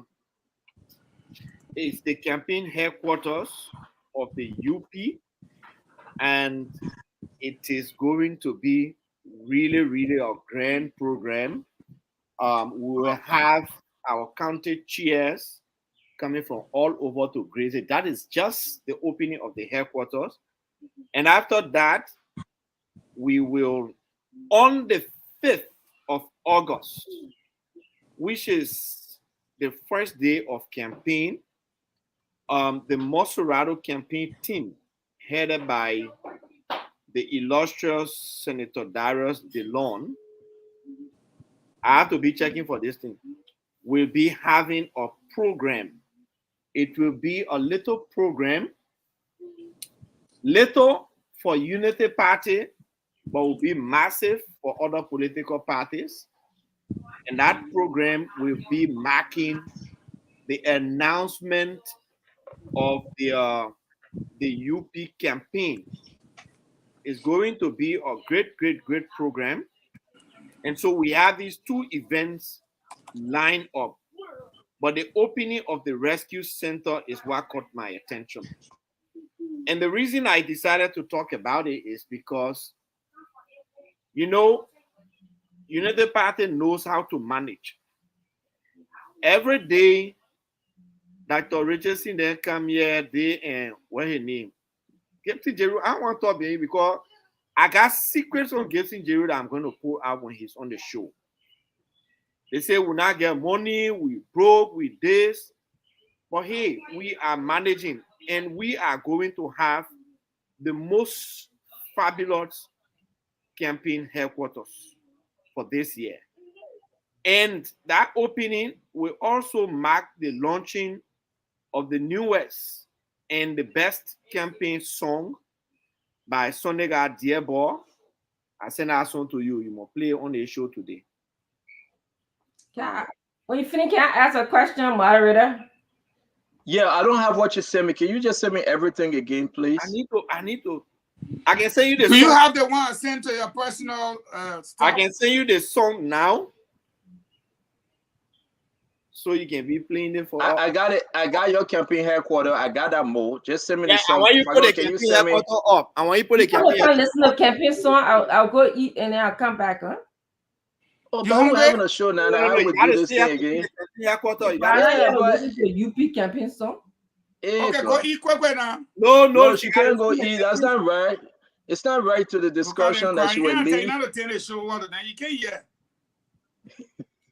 But you have said you telling campaign song, then you tell the message. Yeah, you have said part of it. I just send you the campaign song. So that campaign song. What you saying is campaign headquarters. Huh? You're not set on your other campaign headquarters. But can you finish with the first story for Dr. Richardson, please? So that campaign headquarters is the best, very big. No, I'm talking about the one that with the McLean family. It is located at the ignoring me? Angetown, where you used to have the immigration office. So we have another place. Dr. Richardson, wait, let him finish. Can you please show the campaign headquarters so people can see the United Party? We gotta upload it. Continue talking. We're working on it. Yeah, so that campaign headquarters is going to be lighted on the 29th of July. It will be a grand program. And I can tell you that the Monserrado campaign team, headed by Senator Dillon, the national campaign manager, Senator Prince Kemu Moi, the national campaign chair will be spearheading the opening of the United Party Rescue Center. So those are two major events that are coming up. And of course, our standard bearer is coming to the US to attend the wedding. So those are personal things. I don't like to be talking about them. You know, the man coming to his grandchild wedding, I should be talking about it. Like Stanton want me to. I've said what we have in store. Oh, that's it? Dr. Richardson, do you have any question, please? Can you unmute, ma'am? Thank you. So my first question is, you guys just acquired a new campaign, I guess, quarter for the Monserrado, headquarters for Monserrado. I'm sorry, Dr. Richardson. Can we confirm, is this the Campaign Rescue Center you're talking about, Mo? That is the national campaign headquarters, and it is named and styled the Unity Party Rescue Center. So that's where we will strategize to rescue the country. So you got new campaign headquarters, Mo? Oh, but you see that Benzie? No. I'm sorry. The one in Monrovia last time I saw one on Broad Street. That's why I'm asking. So Dr. Richardson, what you saw on Broad Street is the national headquarters of the Unity Party. Okay. Normally, the national headquarters is different from the campaign headquarters. Good, thank you. This structure you see here, brand new, printed, renovated, is going to be used for campaign purposes only. And also, we have another place. We will be using the headquarters of the Movement for One Liberia for our technical activities. Okay. So, can I ask you another question? We'll be operating from 3 different places. So, you finished setting your other campaign, your past ex-campaign headquarters bill? The one that took your other quote for, you're not setting. That was not campaign headquarters. That was the Unity Party national headquarters. That's why I asked you. You finished setting that other headquarters you had. I didn't say what campaign headquarters. You finished settling it. Well, you're not hear noise again. Don't ask me question. But the question you hear noise. You not hear noise again. You ask a question. No, let's hear one person. We know you guys are tag team. But you not hear noise again. So that means you're paid them a clean family. Is that what you're trying to say? Was settled Not yet, by noise the again. court. Hello, that issue was settled by the court. The payment plans were made and accepted, and the UP is living up to the terms of the agreement. Okay, so you're making payments and then you're getting new places and stuff like that. Why you fast? I'm not fast. I just want to know. Ask me a question. We can have as many places as we want. No, please send the letter form. The people, you get all about clean family. They are Dr. Francine form. Why you wasting for the you want go inside the McLean? You are welcome. I'm not inside the McLean. Right now we are focusing ahead to rescue the country. So all right, thank you, Dr. Richardson. You got any further question before we bring in Fagon? Hold on 1 minute, Fagon. Dr. Richardson, you have any other question? No, I was thinking about one for now. Thank you. Thank you very much, Fagon. Yes. Go ahead, please. Mo. Yeah. How does one get a Unity Party registration form as Dr. Richardson is needing one? How does? So Dr. Richardson, if you want the form, we can send it to you electronically since you are in the US. If you are in Liberia at our various headquarters in the districts and in the counties, you can just march there and get a form. Thank you very much. I can send you one, Dr. Richardson, if you don't mind. No, thank you. All right, so let me say this. I know you guys trying to do your promotion. I have a couple of questions for you, Mo. Let me put up this stuff. And you guys know me, I'm a very straight shooter. Mo, who bearing the responsibility of this financially? Is it the party or the campaign team? The campaign. The campaign. Can somebody ask Mo Ali question, please? What are you digging all your hot in there for? But our team, my man, the people want the information. The campaign, but as you are aware, the campaign is inseparable from the party. The campaign operates under the aegis of the party. The campaign primarily is responsible for everything campaign related. That is campaign headquarters. The campaign. Okay. So you said a campaign, and again, let me dig further. And please, no interruption from my brother Eugene Lamin Fagon. Muhammad Ali, it is important, please. You guys listen this building, or it is owned by one of the UP Palisan. You guys listen, you care to tell us how much you got paying a month, or how long is the lease? That is private. That is private. Into that. Very good. I can tell you is that this building is secure until the end of this year. So you guys have leased the building till December? My man, this building is secure until the end of this year. And afterward, if we want to maintain the usage of the building, we will go into further agreement with the owners. Who are the owners? No, I'm not at liberty to say. Can you give us the location of the building again? This is where the immigration. This is the old immigration headquarters. It's in Bangladesh town. You say what, Bangladesh? Yeah. Okay, well, that's in Monrovia, right? Yes, it is in Monrovia.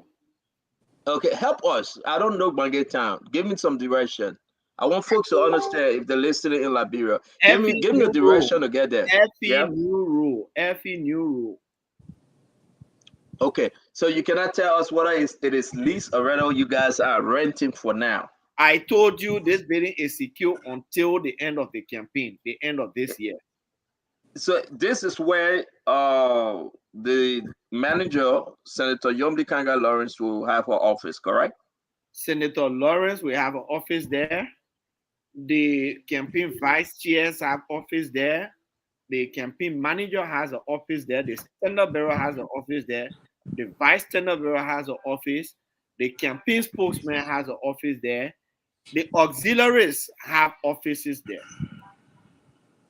Dr. Richardson, I know this is Unity Party. I want to skip again. Eugene, you have any further question? Because it's very important to know that we are talking about the financial well-being of this building, and Mo Ali is in building our question.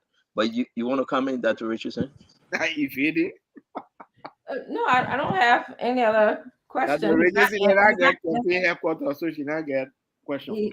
the Omo, at least our campaign headquarters don't have rent court case attached to it, okay? To the Okay, fair Eugene. now, ask Dr. Francine Eugene. where the campaign headquarters at to now. No. It's your time to come in, Eugene. Go ahead. Okay, thank you. Dr. Francine, where you got your party headquarters? Which party you talking about? Where to Cali Junction? 10%. No, we have you talking about CPP is the party I know. She said which party, CPP or ANC? Which one you talking Actually, about? CPP. That CPP going in the election. Where your party headquarters? I do need to promote your support and go look for the place. No, you continue promoting your. And already see you want to have We don't need your help.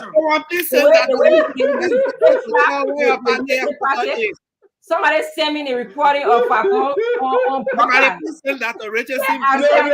No. We're not talking about the recording. Fagon asking question. Where is your party headquarters?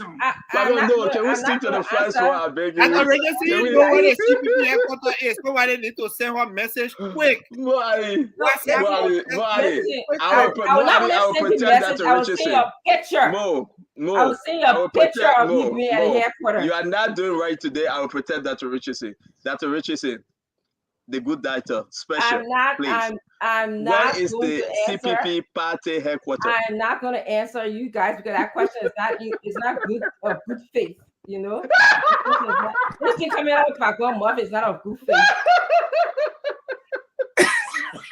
Okay, Dr. Francine, let me ask my second question. Where is the campaign headquarters? I'm not answering you. I'm not answering you. But that's a simple question, man. How you repeat the party headquarters is different from the campaign. Oh, okay, the campaign headquarters. Okay. So, I will ask the question the other way again. Where is the standard bearer office if people want to go hustle and get smarting from the standard bearer? I'm not even answering you. Is that we don't do hustling and get this smarting from the standard bearer in our party. We don't do that. Oh. The election time, you enjoy the show. You never enjoy the show. Okay, my last question now. My last question to Dr. Francine. But which party? You ex former sedition. Which party? I forgot. You are asking my own question. Let me ask my last question. You asked Fagon. But you asked Fagon. Let's waste more now. Let Fagon finish. Fagon, go ahead. Fagon, ask all your questions, please. I beg you. Because you see, the other question was, you're still OE. Okay, you made payment plan. Okay, Berete and Kumis, who pay for our party headquarters? What concern you? What be your concern? Hey, God, are you talking Berete on the show? No, Berete said he bought the pickups. He paid for the campaign headquarters. So your question finished? My question not finished, but she gave me one answer. So we're gonna allow Dr. Richardson to ask you a question. Dr. Richardson, please. Ask me now. So Fagon, I saw you the last time on your tip. Your plenty video that out there. Dr. Richardson, you follow inside today. You got 3 of them. You're asking which country Joseph Boakai from. You said the man went to primary school in what country? And you say you saw it, and you asking me again? No, I asked you. I want to hear from your mouth. I don't want Benesi popping from your mouth. I want to hear one at a time. So you said that come from the man, but not good. Then why you want to hear from him, boy? Why you want to hear? You want fit? I want to hear. Because the man was telling you, the man was dealing with Joseph Boakai. He said the man didn't even go to school in Liberia. He went to school. Tell what the man went to school at. You don't want to say you watch your tape. Why your tape? Fagon. You can talk. No, but I know what tape you're talking about. I said on that tape you're talking. But you who watched that tape? I'm not gonna tell me who watched the tape. Don't distract me. Answer me. But where's the tape? Where's the tape? Where's the tape? Yeah, we can put it up. Where's the tape? Y'all put it on this. Wait, you trust her? No, the woman in trust also. She said, "Yeah, sure." I said, "I go and deal with the man." He said, "The man went to school. Can you send it? Then he said, Me ask you no more question. I will play my tape. He said, "But I jump on middle school." That's why they going to school in Sierra Leone. Now make them Liberian. My son went to school in Sierra Leone. He asked Fagon. You don't watch that tape. Nobody watch you. Guys. That's what Richardson. We promise. The man was never recognized by anybody to be called an ambassador. Oh, talking that thing when I used to. That's what Richardson. I promise you, I will play the tape if you send it to me. Okay, I'll send it to you right now. I hope we don't have internet problem when you're sending it. Go ahead, off. I'm not going to waste my time on sending it to you. There's no reason why I'm not sending it. You don't get it.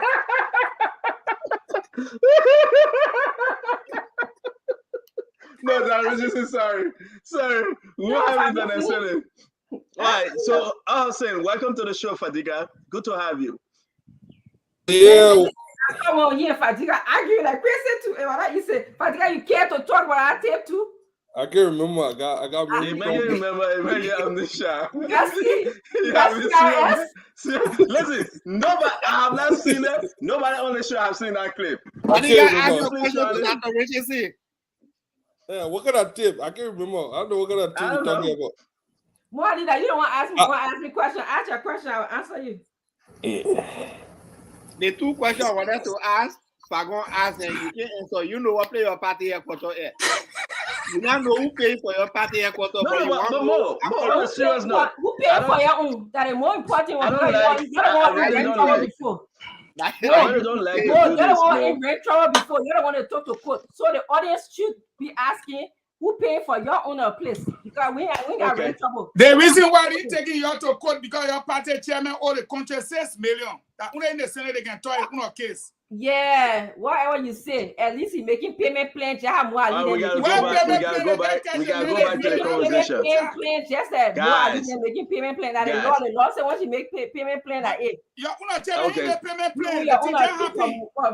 But that's okay, Fagon. That's okay. Let's bring it out, Hussein. Fadiga, go ahead. Let's go to the real issue. Yeah, we are battled. Fun time is over. Fadiga. Well, what's on my mind? A lot of things on my mind. I've been watching the thing. I know you guys talk about, you guys hammered the $1 billion Uri stuff. Listened to Uri yesterday. I was a little bit, I was not surprised because prior to that, I listened to a tip where Uri was kind of denigrating the old man that he really didn't care about. Why you call for it, I beg you, please, let's play. It's very important. That's what on your mind. Let's play. What transpired? ELP and Unity Party. How did he go? You know how the question will be.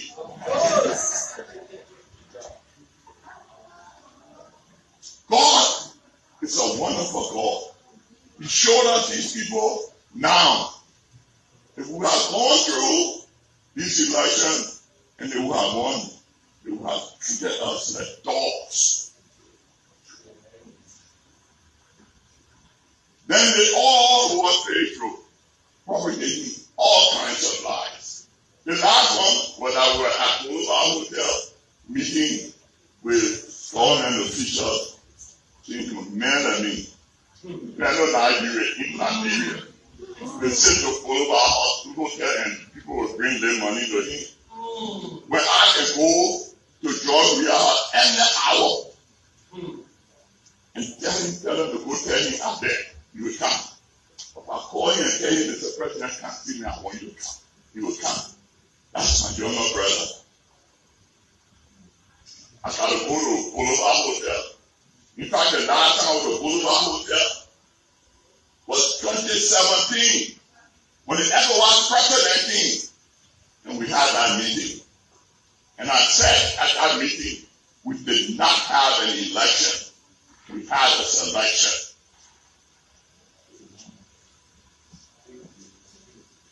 Never have I been to Boulevard Hotel to have lunch.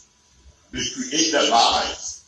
They got their decisions. They go and promulgate their lives. They see the even guy grown out of this hotel from outside. But those are real people. You're not going to get involved with that. But I'm telling you,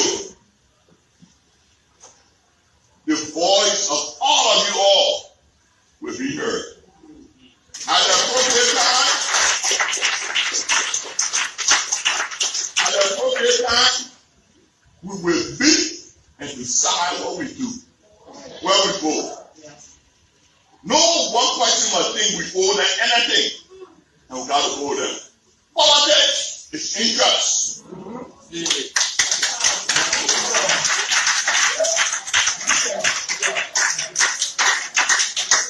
And no matter who you are Liberian.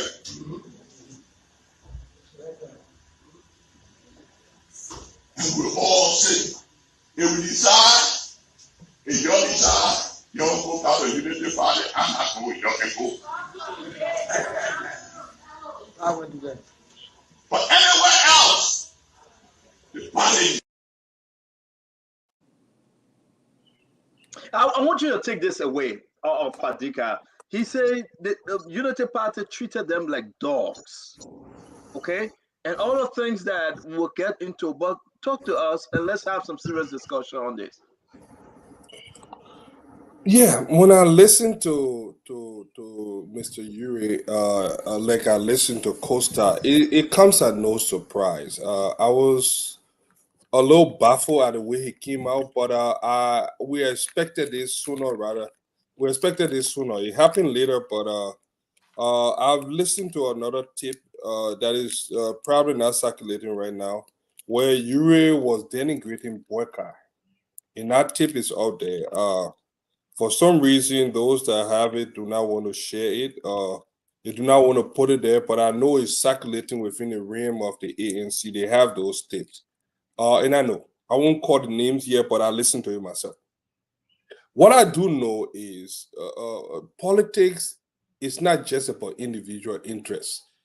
It's also about serving the public and advancing common good. So when you are elected policymaker, you are expected to consider the need and welfare of the people. Sometimes you have to look, I said I was never going to support Ambassador Boyka for personal reasons. There are some things that are happening, but sometimes you have to look at the bigger picture. And what really puzzled me and had me mad is that Yuri is a well-to-do man. There's some man that is better off than probably 80-90% of the country. His children will probably not know what suffering is for the next generation. For him to be talking politics, interest, where we have a government and an individual that have shown to have lack of self-restraint, where the guys are doing a broad day looting of the country, a peacetime looting of the country, where that the future of our country is in limbo, looking at another 6 years on these people that are proven to be very irresponsible when it comes to governance. And when I hear Yuri talk about politics, his interests, and speaking those borrowing from sour jargons that people in Waterside Main Street should be saying, I feel bad for Liberia. And over the last couple of days, I've been really watching and seeing the things. I have some message for my Unity Party folks. Some of you I will say it publicly if I get frustrated. Some of you I will say it privately. But Unity Party, we don't have this yet. I don't want us to have that belief that we have this yet. We have a lot of work to be done, and I will be talking to requisite authorities so that we can work on those. But when I see Yuri, I see the Costa, I see people that have always put their personal interests above the interests of the country, I cringe. We have an administration that is willing to do everything. It will cause fire and fury to move George Weah from power. I don't know whether people are understanding what is at stake. These guys are not ready to relinquish power. They are not going to do it peacefully. They are not going to do it easily. It will take our courage. It will take our fight. And I will say this to my fellow Liberians that are listening to the sound of my voice. I don't know about other people, but if this guy, right now, I really don't care. I just want these people out. The opposition as a whole needs to figure a way to change this system and bring something. They need to figure a way. I don't care how happy. They need to figure out what I see people doing. They will like it. We'll wake up one morning and these guys will be there. And then nightmare will just be starting. The nightmare that we are experiencing will just be starting if we don't get our act together. Thank you. So when I listen to Yuri, and I listen to people playing politics and would be doing this thing. The funny part has not come yet. Thank you The very much, funny Dr. part is- Richardson. Thank you, Fatiga. Thank you very much, Dr. Richardson. You say politics is of interest, of course, and he's saying that listen, we will speak at the appropriate time. We'll take action, but you're also saying that Unity Party treated him and his party like dogs. Talk to us, Dr. Richardson. Talk to the folks. No, I heard that and I felt the pain in Yuri's voice. I felt that he was saying that he was betrayed severely. It's not just a light, dismissal by Unity Party, but emotionally betrayed by Unity Party. And that's kind of the theme that when I think about leaders in our country, there's a group of leaders that, killed people during the war. They were involved in the war. They're now hanging around our politics and our government. They are all betrayals. They all have certain characteristics where they think like when you betray someone, you feel like, oh, I don't care. The rule doesn't apply to me. I can do whatever and get away with it. And I believe that's how he felt. Vice President Buckeye treated him. He feels that, he was dumped. Vice President Buckeye used and abused some of his members in his political party. And he did that because he felt like he can just go and again entice Coon. He kept on saying Liberia is, I'm just as a Liberian as anybody else. And that was cold to me to say that Liberia belongs to all of us. So there's a certain group of Liberians who believe in this tribal politics, this ethnic politics. And I believe that Mr. Vice President Buckeye was kind of finding his route to a group that he could play out his tribal politics. And he felt like he could just do whatever he wants to do. He's not feeling the consequences right now because he's been supported by people like, Coon, Moali, Fagon, and Fariga, all of them on this show. So he's not feeling any kind of consequences. He's only thinking about his selfish and greedy needs. And that's what betrayal does to somebody. Mr. Yuri is saying, they weren't thinking about our party. They weren't thinking about me. They just wanted to use me and abuse me and move on. And that's selfishness on their part. And that's a theme of betrayal going on in our country. And those are those leaders that tend to betray the Liberian people, because we see that in George Weah as well. We see that he has a tendency to betray others. He did that with Salinsa. He did that with many other players on the football field. We see that when he came into power, he betrayed some people. The friends that he had before, they're not there before. Even Mr. Falcon that sits on our show here, there was a degree of betrayal that happened. So let's be careful of these people who come and start betraying people who are supportive of them, because eventually they will betray the Liberian people, similarly like George Weah has betrayed the Liberian people. He doesn't care if the Liberian people get good health care. As long as he has his beautiful home on 9th Street and his apartments and, the other home that he has, the other place that he has at Jamaica Resort, that's what's important to him. He doesn't care. And as long as, somebody said, Jerome said, as long as Vice President Buckeye, has people collecting money from his keke, he can go in his fence and sit down there and don't be bothered by the people around him. He doesn't care about the rest of Liberian people. So that's how I feel. There's a sense of betrayal. That's the theme that we should be discussing here as well. Thank you very much. I will keep the campaign spokesman for last, and I will bring in Eugene. Eugene, he talked about drone. Folks are saying that the drone can come and intercept. He talked about Unity Party treating his party like dogs. But let me set something up for you, Eugene, and maybe you can help Liberians understand. The argument on the street, when they were dividing the party seats for representative and senators, nothing were given to ALP. Let's be fair.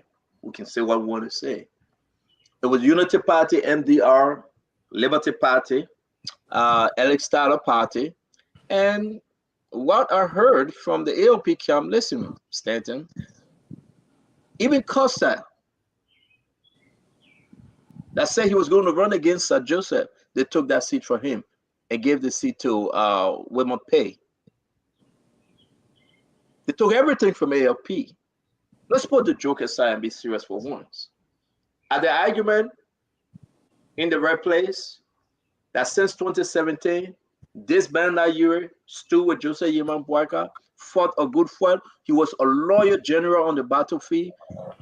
But when it was all said and done, Bernard Ure just received that phone call. We are coming on your farm, coming just to tell you that we have found our VP, and we will be willing 100% to dance with the devil. I ask you this question sincerely, Fagon, and I hope you can help the Liberians out there understand the importance of Bernard Ure frustration, if you can. I'm sorry to disappoint you. I can't. Because when you see a lie and you don't know a lie, then it's on me to give the Liberian people the facts versus the fiction. And what you just stated, whoever has brought that idea or brought the gossip to you is a bold-faced liar. And here is why. The first thing, if you play the tape again, you will see, I'm going to digress a little before I come to your answer. Bernard Ure said, if we had elected these people, they would have treated us like dogs. Those were his exact words. He didn't say Joseph Boakai treated us like dogs. If you doubt what I'm saying, I got my notes, play the tape again. He said, you can see, if we had elected these people, they would have treated us like dogs. Let's go back to the clip, Fagon. And I like that, and that's why we're having this conversation. Let's go back to the clip.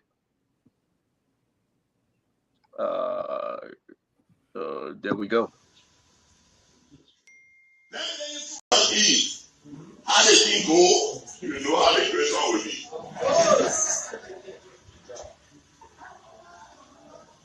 God is a wonderful God. He showed us these people now. If we have gone through this election and they would have won, they would have treated us like dogs. Then they all were faithful, propagating all kinds of lies. You hear that? Make your point. Make your point. This is the man respected for facts versus fiction.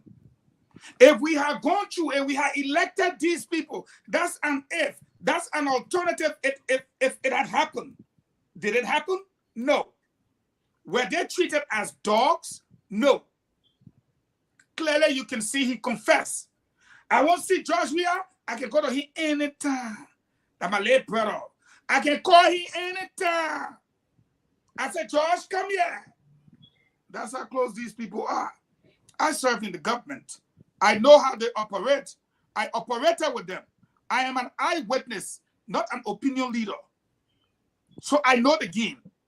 Let's come back to your question as to how they took positions or they took candidacies from them in the various constituency. My friend, if you don't have hair on your head, you ask for cum, it is not possible. These people were part of and parcel of the alliance.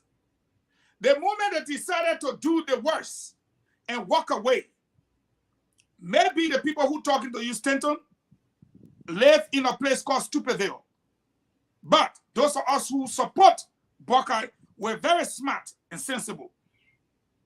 When there was no dividing, no job, or not, I shouldn't say job. Nobody was dividing party slot. Mo will agree with me. Fadiga will agree with me. Nobody say who will run in Pong or who will not run in Kema. The thing everybody was focused on was let's name our candidate. That's when the old man drove to their farm, talked to them, and say, come on board, I have chosen Jeremiah Kum. What did they say? Go, we are now with you. We are not even attending your program.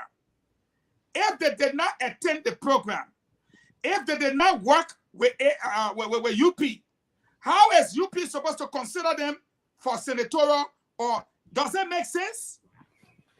You tell us from day one. We tell you we are announcing the vice tenor bearer. From that day, you call up from us. You say you will not attend. You don't want to have anything to do with us. You will not support the ticket. We the one that's supposed to divide position and get here. It doesn't make no sense. It's ludicrous. It's ballooning. It's like poto.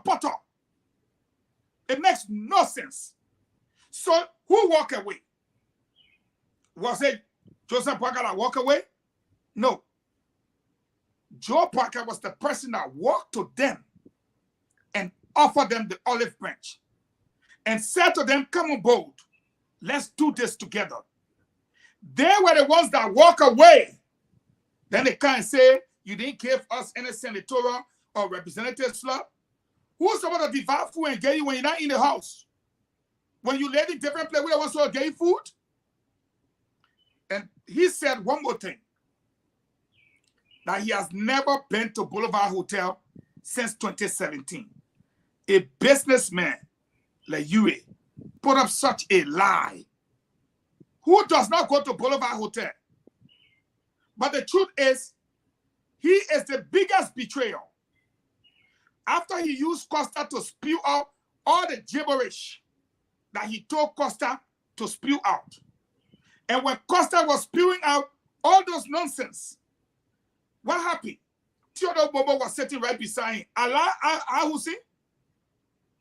But when he was ready to go collect the money from Boulevard Hotel, who he carried? Theodore Bobo. He didn't carry Costa, who was explaining. He betrayed Costa. And he wants to lie to us and tell her, I didn't go to Boulevard. You want to tell me I lie about the June? You want to tell me after confessing that you can talk to George Weah, but the people know the truth. They know you are going. They know you are going to join your friend. And the major reason why you and all the others are going to George Weah is because they don't want a war crimes court, because he and a friend Victor Bout, they know what they did. They bought the arms that killed 250,000 Liberians.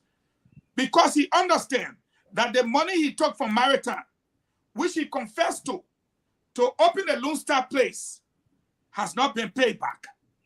That the broad day robbery of the Maritime money, he will be held to account. So all of them are ganging up against a man who said, John Molu, come on board. Gonglo, you will work with me when I win. And they are afraid of these people. Where can Ure go without facing economic crimes? I challenge anybody on this set. But you know who protected him for the last 6 years? George Weah protected him and stopped the Liberian people from getting cheap cell phones just for Ure to make money. Who gave Ure to out of the airport? Is it not George Weah? Who reopened Shatter FM for Benita? Is it not George Weah? Who turned around and made Ure to get rid of the 3-day phone call for Lone Star? Is it not George Weah? Where do you expect Ure to go? Ure is nothing but Agent Foe. I respectfully submit. Thank you very much. I believe our brother Gibson is in. He's driving home. He will be joining us very shortly. Let me bring in the spokesperson for the Rescue Unity Party campaign team, Mo Ali. Thank you. You know, we are taught not to respond for now to the statement made by Mr. Ure until he can decide on where he's going. Then we'll respond appropriately. But for now, I'll say a few things, and I'll begin by responding to Dr. Richardson. She accused Ambassador Boakai of being tribal, and I'd like to lay this to rest. This is the most influential person in the Unity Party. If this man was tribal, probably most of the Unity Party hierarchy, the members of the hierarchy would have been from Lofa, or maybe even Kisi. The chairman of Unity Party, Reverend Luther Tape, crewman from Riverses, nowhere near Joseph Boakai. The vice chair for administration, Daba Mabandi Vapila, Va Womo, Va Gola Womo from Cape Mount, The vice chair for party affairs is from NIMBA, Cornelio Cruz-Toba. The vice chair for governmental affairs, Ben Fofana, from Margibi. The vice chair for recruitment, mobilization, and membership, Warwick Bryant, from Grand Bassa. The national secretary general for Unity Party, Amos Twe, from River G County. I don't know what kind of tribalism is shown in that leadership alone. The vice tender bearer is not from Lofa, it's from Nimba. Most of the people who operate, look at our campaign team. The campaign chair is from Grand Bassa. The vice chair for administration, James Barney, is from Maryland. The vice chair for technical affairs, Tonola Vapula, from Bonn. The vice chair for planning and research, Amin Modat, from Monserrado. The campaign spokesman, Mo Ali, from Cape Mount. I haven't seen a Lofa there. In fact, I have not seen any Lofa person on our campaign team yet.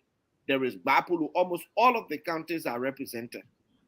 So when you consistently accuse Joseph Boakai of being tribal, and this tribalism is now shown in the people that he appoints to position or appoint to work with his campaign, then you don't have an argument. What you thread on is gossip. And I heard this thing about, Unity Party distributed the positions and they never consider the ALP. The first thing I'd like to clarify is that UP was not distributing legislative seats. Even the UP, and I'm speaking from a position of authority because I was part of the UP's negotiation team. If we were distributing legislative seats, the former Secretary General of the UP, Mohammed Ali, who is the Director of Political Affairs in the offices of the Standard Bearer, would be our candidate today. But because we were not in authority to be distributing seats, that's why I was booted out in favor of a candidate from another party. The UP was not distributing seats. We negotiated with the parties that remain with us. Even us had to negotiate with, for example, the Yombly Group. We had to negotiate with the MDR. We had to negotiate with the MOL, the Movement for One Liberia. We had to negotiate in other counties to get seats. We wrote officially the ALP leadership. They told us we had the first meeting. They said, we'll get back to you. Our chairman, Reverend Luther Tapper, made several follow-ups. They never even responded to his messages, neither answered his call. The vice chair for Inter-Party Affairs, Cornelio Cruz, made several attempts. If you notice, our candidate for Monserrado, for example, registered very late because Monserrado being the biggest county, we could not have left it open for Sir Joseph. One of our party's stalwarts, Roland Giddens, are intended to contest. Long time he started working in Monserrado. The Standard Bearer looked at him and told him, say, look, this Monserrado is for Henry Costa. We are not encouraging any UP person to go around it. What did they do? They let us down in the very end. In the very end, we had to take Wemo Pay from his party. Liberation League, that African Liberation League, we had to take Wemo from there and practically tell him, you have to come back to your party and contest. That's how they treated us. Who treated our friend bad? The chair of the ALP caucus is a sitting representative in Bonn County, Papa Colette. Are we feeding Kennedy against him? No. We are endorsing him. So that thing about. But Mr. Ure called it short. For them, politics is not about Liberia. Politics is not about the interests of Liberia. You listen to him clearly, Dr. Richardson. He said politics is interest. We have to transform politics from being personal interest to being the country's interest. We have to transform politics from being personal interest to being the people's interest. What it tells me clearly, the only interest of Mr. Uri was that they wanted the running mate position, which they did not get. Can I blame Yombly wanted it? I mean, we wanted it for Yombly. She didn't get it. But because she put the country's interest first and not her personal interest, she is leading the campaign. Who was more favorable to become running mate than Yombly? I bet anybody to say. Who was? But when people put their personal interest first, they got no way of hiding it. Politics is interest. I've never said that thing before in my whole life. If politics was interest, I would have left the Unity Party. If politics was interest, I would have been contesting in District 5 and not yielding to the interest of the people. So for me, Mr. Uri caught the case. He said politics, that his personal interest. Once his personal interest is not satisfied, if the people's interest is satisfied, he doesn't care. We made several attempts. People made several attempts. At a certain point in time, Mr. Uri blocked JMB number. When he called, he could not go through. What do you expect JMB to do?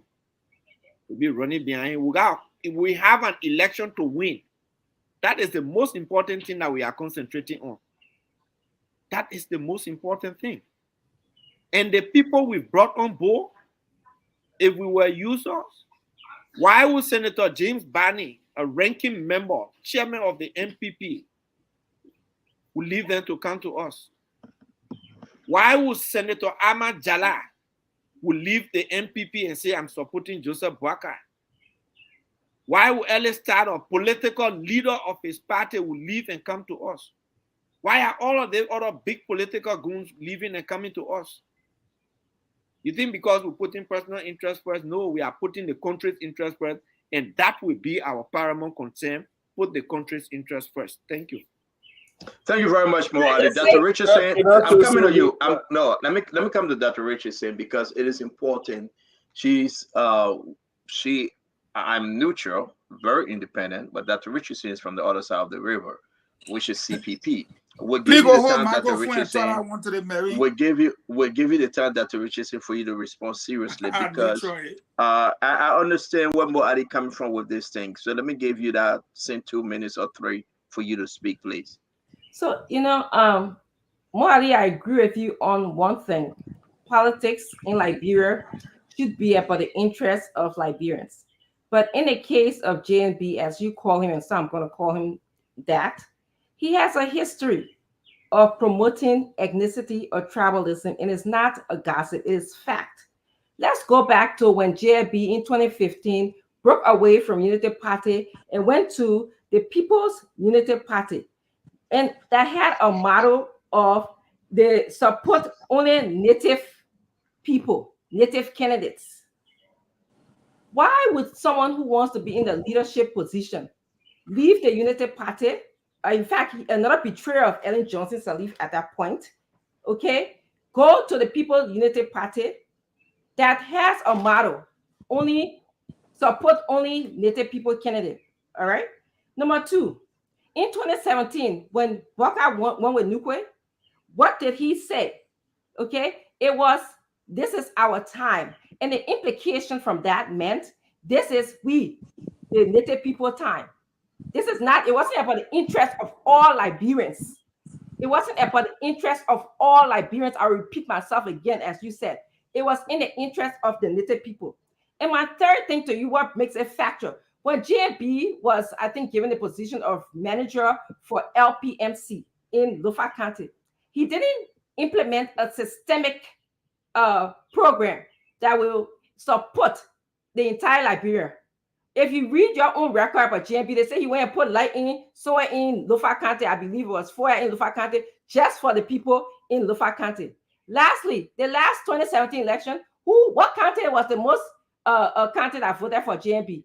It was Lofa, because that's where he put all of his time as opposed to integrating the rest of the Liberian people. So when I speak about him being tribal or him being engaging in ethnicity as opposed to being in the best interest for all Liberians, as opposed to being like Mr. Cummings, who wants a deserving Liberia for all Liberians, giving all Liberians opportunity, that's what I mean, and that's not gossip. Thank you very much. Before we bring in Fadiga begging you, I have to take CC question. A very, very important question from CC. Mo, we're not hearing you because you're muted. But I know you're going to come in, Mo, because I want you to address CC Paul. CC K. Paul, her question, which is so important, Mo. No, Dr. Richards, let me correct. You will respond to that. You will, but I got to flag this. You can put everything together, Mo, please. This is a question from CC. We want to say thanks for joining us, CC. The ALP is fielding 36 candidates in this 2023 election. And Mo Ali, are you saying these are not votes that can help us win this presidential election? Assuming each ALP candidate has 3,000 folks to vote for JMB, multiplied by 36 candidates, instead of all of us trying to make peace, people are acting arrogant. JMB has not won yet. Everyone is needed. Cecilia K. Paul, representative candidate, District 17, Maserati County, 2023. Mo, include that as you respond to that to Richardson, please. The first thing is, I am not sure when Dr. Richardson started following Liberian politics. What does that have to do with the answer? Oh, Lord. No. My question to you is, Akami, what does that have to do with your response to me when I started? Yeah, that's what I'm saying. That's what I'm saying. Okay, go ahead. Because it is only somebody who started following Liberian politics yesterday. Your opinion. We say. Your opinion. This is all facts. I told you. I didn't make up anything. So okay. Richardson, can you allow him to? So let's get to the issue. And hold on a minute. Hold on. Who are in a unity of different diverse background, you know why they were elected positions. These people were voted in. So you can't say that JMB appointed them and he appointed a diverse body of people. So I forgot to mention that point to you. But you said JMB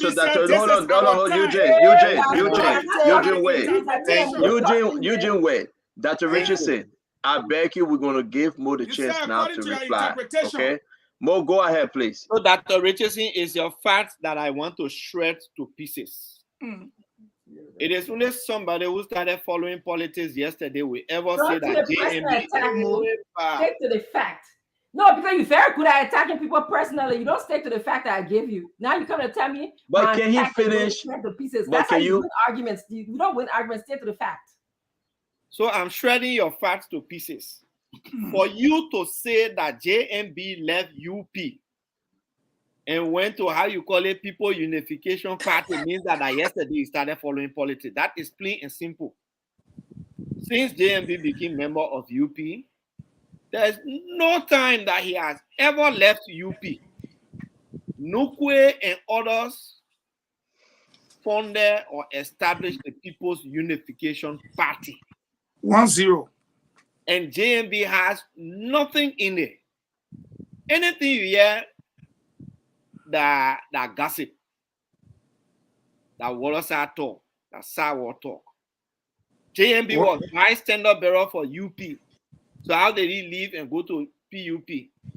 And how he made that U-turn quick to come back? He has never left. So that's so many politicians in Liberia that do that, switching the parties. So don't even say that. But the man said JMB into it. JMB went to a meeting in Banga. Okay, he was upset. But Dr. Richardson, Fagon, take yourself from there. Fagon, take yourself from there. Dr. Richardson, but you gotta allow Dr. Richardson, allow Mo Ali to speak. It's not about politics. But Dr. Richardson, Mo Ali got to finish, and you will come in. You interrupted him 4 times now, please. I like how Dr. Richardson can bypass our own theories all the time. The JMB went to Banga to meeting. Now, Madam Evidence, when I asked her for evidence, she will not show me one evidence. So I'm not going to go into Don't that. count that, Dr. Richardson. Let him finish. Let him finish, please. I'm not going Let to him go finish. into that. And it is a clear fact that when you say someone is a tribalist and that person has influence in a political institution, it is very common that the person will influence people who he or she favors to win election in that institution. So But forget about that. Forget about the elected positions. I also talk about the appointed positions on the campaign team. That one are not elected positions. They are appointed positions. Show where the local people dominating there. Show the number of Kisi people on JMB campaign team. Then when you finish showing them, you come back, then we'll make that argument. To Cecilia, we strongly believe that we need everybody on board to win the election. We need everyone, including you. So we have never said that we do not need the ALP. And I stated here that we ran behind, and there were several attempts made to engage. And they refused. We had just one meeting in which we told them we are. Can you show us something that you met them? Can you show us something? Can you give us something? Besides the meeting that we saw. When you say listen, Mo Ali, we heard and we saw the meeting that Joseph Boakai attended with Jacob Akoli, when he met the entire ALP, including Costa and the rest of them. And when he disclosed to them that Jeremiah Kun would be my running mate, the ALP, they are denying that there was nothing offered. And we have the document. I beg you, let me hold you there. I know your brother Fadiga want to comment on this one, but let me hold you there. There was no one offer, right, given to ALP. For example, this is the famous distribution document of the political seat of representative and senators. There's nothing on this seat that you guys awarded anything to ALP whatsoever. Stanton, How can you explain this? Okay. So you explain it because after the meeting. No, I'm not asking you, Fagon. Let me. I'm asking you. Let me explain it. And you want explanation? Number one, you gotta go by this paper now. Number one, I will tell you this. The meeting that JMB had with them was to inform the ALP about his choice for running mate. Thank you.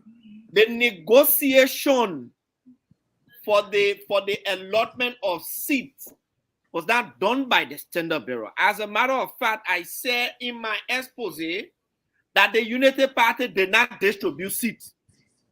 Negotiations was what happened. We negotiated. The Liberty Party under Yomdi, for example, they say out of the 88 seats, we want 21. The United Party said we want this quantity. MDR. The MDR said we want this one. For example, MDR said our stronghold is Nimba. We want the whole of Nimba. We said we want some seats in Nimba. Liberty Party said we want the whole of Basso. We said we'll bake your one district in Basso. We say our stronghold that Lofa, we want Lofa. Liberty Party said we want the Senate seat in Lofa because the incumbent is there. We call ALP, they had the first meeting with the party chairman and the vice chair for inter-party affairs at the UP headquarters. And they were asked, what are your No, stop, Mo. I will interrupt. I will interrupt. Mo, stop. Mo, I don't want you to tell the people something that is not right, Mo. I respect you. I respect you, but we got to say this. The meeting... What the fuck? Why you interrupting, man? No, come on. I'm feeling a TV. No, I will cut you're not doing the public right. The public wants to get the fact. And now they gossip you passing around way. The public wants to get the fact from authority. You carry the public gossip, and I am carrying the public fact because I am Me, I will leave the show because Mo made something. I will walk out of the show today. I will walk out of the show and you can have it today. Because it is not right. You're so interrupting.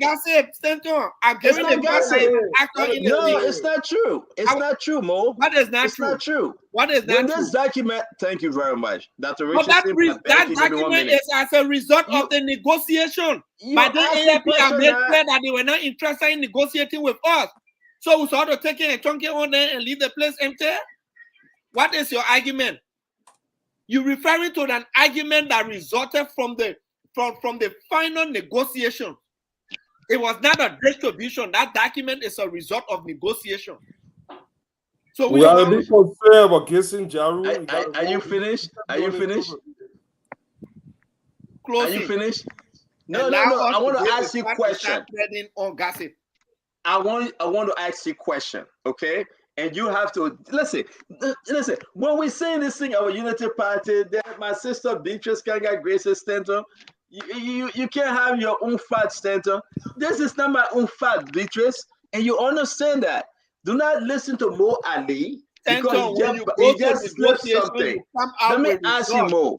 Let me ask you. There is as a result of the negotiation. They got in trouble. You not even said that in the pub meeting. The man who said that in the meeting won't explain, but he won't tell you what he won't tell you. Because I know about because I know about the meeting. You don't. Listen, let me say something to you. As a result of negotiation, not distribution. Let me ask you a question. My question to you, Mo Ali. You said you met Momo. You said it, right? Yeah, the party how many chairman. Times, right? How many times you guys had a meeting with Theodore Momo? One time, and after that, they refused to attend any other meeting. One. The meeting you had with Theodore Momo. What was the content of that meeting? The content of the meeting was the parties that are collaborating with us are now negotiating for the seats. We all are negotiating for the seat. We like to know your interest, your legislative interest. What are those districts and counties you have interest in? Can you submit them so we all can negotiate on them? That was the content of the meeting. Mo, that wasn't the content of your first meeting with Theo Momo. It wasn't the content. That's why I want to remind you. That wasn't the content of your first meeting. Fagon said nothing. Fagon, don't shake your head. That was I want to remind Mo Ali. Oh, you said after meeting on the farm. That was the first meeting after the meeting on the farm. Fagon, you in error.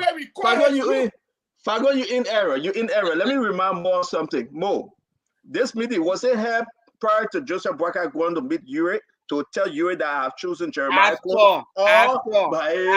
when the negotiation started. After. It was not before. My fellow Liberians, it's the reason why Fagon will interrupt name Fadika, and they all because they are on the same level right now. After. All right, finish up. Then maybe I can talk. Finish up. Finish with what you say. I come out to UA tape, man. Watch a class UA tape. You just going to the party. Watch a class UA tape. The meeting with Theodore Momo and other leaders. That buyer doing because when we reach to the substance for us to bring it out. You want to cut black? Man who interrupt arms that came more than 250,000 Liberian. I want to steal what I You got proof? You got proof that the man brought arms? We must talk about Victor Bout. The man Victor. Dr. Richardson coming here. Coming. But he said, I on my mind. They did that on my mind. Plenty. So, Ali, let me say that Dr. Richardson before you speak, right? The Liberian people man so made up that anything you say about UP and Joseph Boakai, they get fair with you. The minds are so made up that even Mo Ali, he scared the main part of the story. They're blaming me that I made Mo Ali forget the story. Go ahead, Dr. Richardson.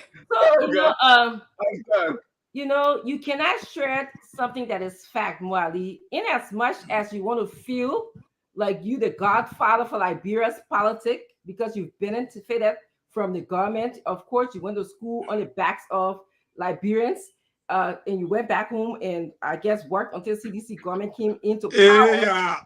I want our personal attack. I don't want you. No, I'm just telling you because you feel like you've been, because I have you until you say you are just telling me something.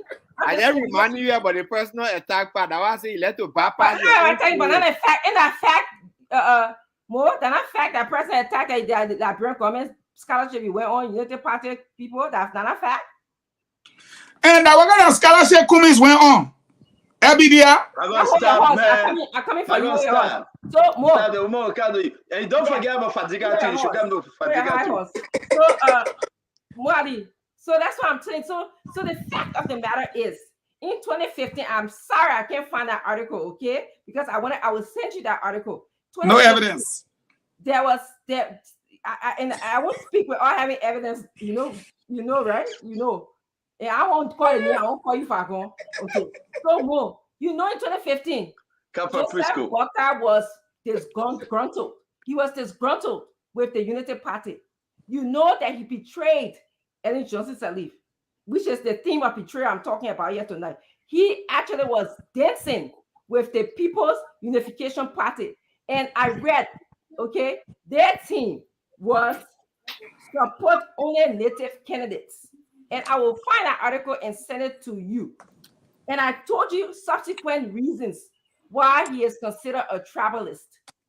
And now you're trying to tell me that, look, people can be a tribalist, people can be a racist, but they don't always have to have racist people or tribalists, or they don't always have to invoke their racist or tribalist behavior. You see Donald Trump,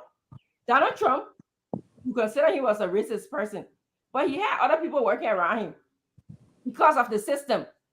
The system will allow you not to evoke your racism or your tribalism. That's why, that's why you had an election. That's the system of the election allow him, or the system of appointment allow Joseph Boakai not to have tribalistic people around him. So that's what I wanted to tell you. Thank you very much, Dr. Richardson. Guys, no more. I gotta go to Fadiga. No more. We got Fadiga, give me 10 seconds. Give me 10 seconds. So in political party, they got system again. What can I allow you? Fadiga, go ahead. Fadiga, give me just 10 seconds. Let me give the system of government. You know, for Dr. Richardson, they give me 10 seconds. For Dr. Richardson to say that JMB left in 2015 and went to PUP. I said he was dancing. He was dancing. He went to a meeting in Banga. He went to a meeting in Banga. I said he went you with Ellen Johnson Sirleaf from Mamadi Jacket. And when you play that video, then we'll tell you what time was it. When I'm not going to play. I want you to play Fagon video where Fagon in Fadiga video where he's talking about Joseph Walker. I said play the video. Where they are telling us where Joseph Walker does not fit any qualification of the person of like. But Dr. Richardson,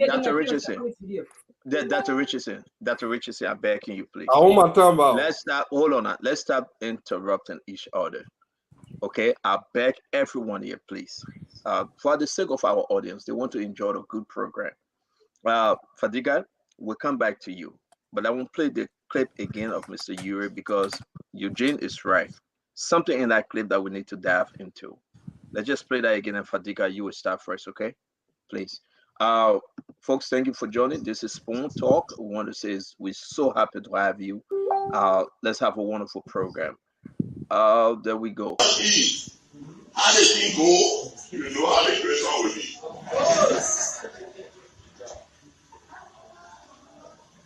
God is a wonderful God. He showed us these people now. If we have gone through this election and they would have won, they would have treated us like dogs. Then they all were faithful, propagating all kinds of lies. The last one was that we were at our hotel meeting with government officials, men and me. They are not Nigeria, in Nigeria. They said to follow our hotel and people will bring their money to him. When I can go to Georgia every hour and tell them to go tell him I'm there. You will come. If I call you and tell you that the president can't see me, I want you to come. You will come. That's my younger brother. I want us to pause on that's my younger brother. When I call him, he will come. When I go to see him, I will see him. I have no restriction. I have nothing whatsoever. No one can stop me.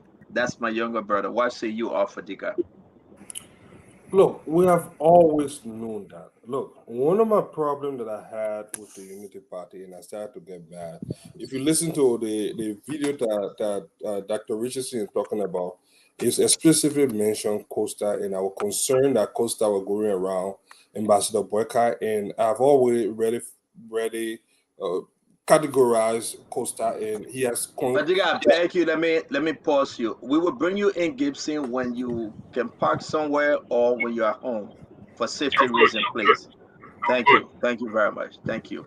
Pause yeah, go ahead.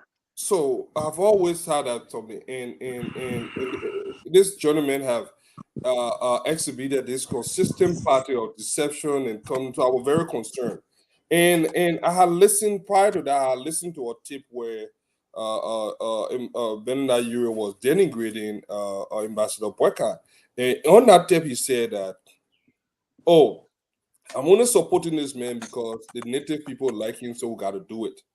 Another revelation that I had was when I had a meeting with that infamous meeting when the government invited her to Liberia. When we had this meeting with 12 were very explicit. 12 told me, say, gentlemen, when I see you guys talking, I see genuine passion in your voice. But why are you guys messing with people with like Ure? You say Ure worked for us. This was 2018 when 12 in his own word, you asked what you would tell you. He said Ure worked for us. You say you guys do honestly the thing. You will work for us. But where that made sense, right after Taylor was defeated, and right after, you see a lot of times there's certain hierarchy in Liberia that all wine and dine together, even though they come out and they pretend there's animated among them, but they all work together. Most politicians, businessmen alike, and women alike, they all work together. They are kind of interwoven in their desire to exploit Liberia. Right after that whole car incident, and I heard Taylor was given $65,000. Something happened. Taylor was given license. Hold on, I'm license for ownership of Sendwave, something which Costa benefited from. That license was approved. It's $1 million. How many Liberians don't use Sendwave? It's something that's a multi-million-dollar business right there. Costa is a part of Sendwave. And Liberian people, oh, I love Sendwave with me. It has become a thing right before our eyes. These guys are distributing the bounty, the wealth, the looting of the country. But they pretend like, oh yeah, advocate. Listen to you, he said politics is interest.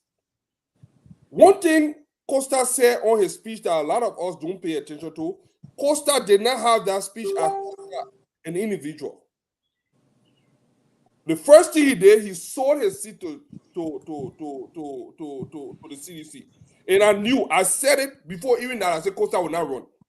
And true to what we said, he did not run.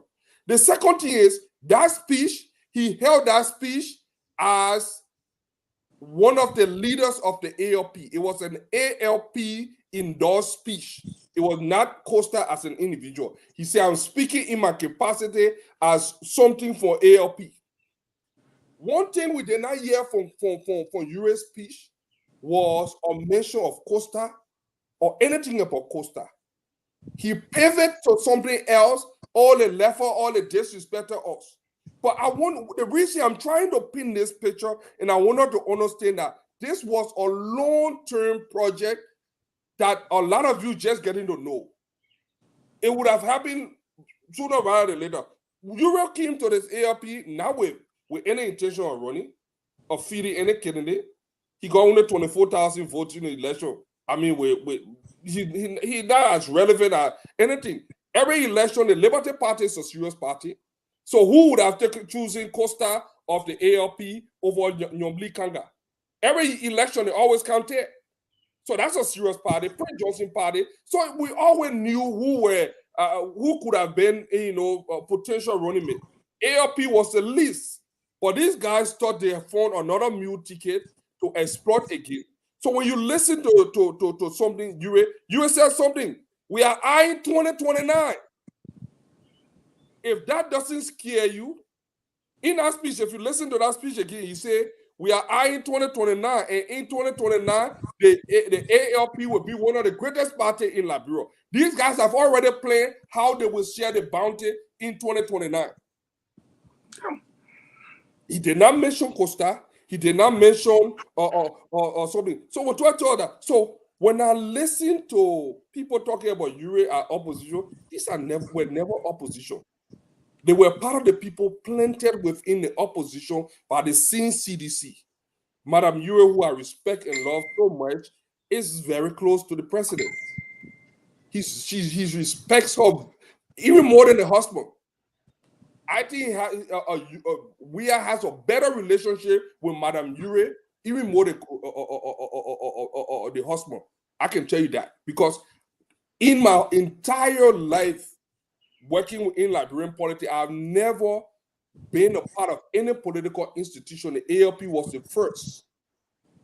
I've always supported people based on something. And the notion that people believe that, politics is interest. Politics is not just about interest. It's about ideology and values. So many good politicians. Thank you. Let me finish that point. Many good politicians are driven by the desire to implement policy based around those ideology to help for the general good of the people. When you listen to everything Ure said, when the Ure became our interest, Ure is far above 98 or 90% of the population. His income, his wealth, and that of his children, they are so many. But so they have nothing to do. These guys are ready to send a bakery. Let me finish it. These guys. But you get all there now. Yeah, but more I did talk 20 minutes that already. That your brother in the party. All of you the same. Let me talk to you out of my chair. It had to be too bad.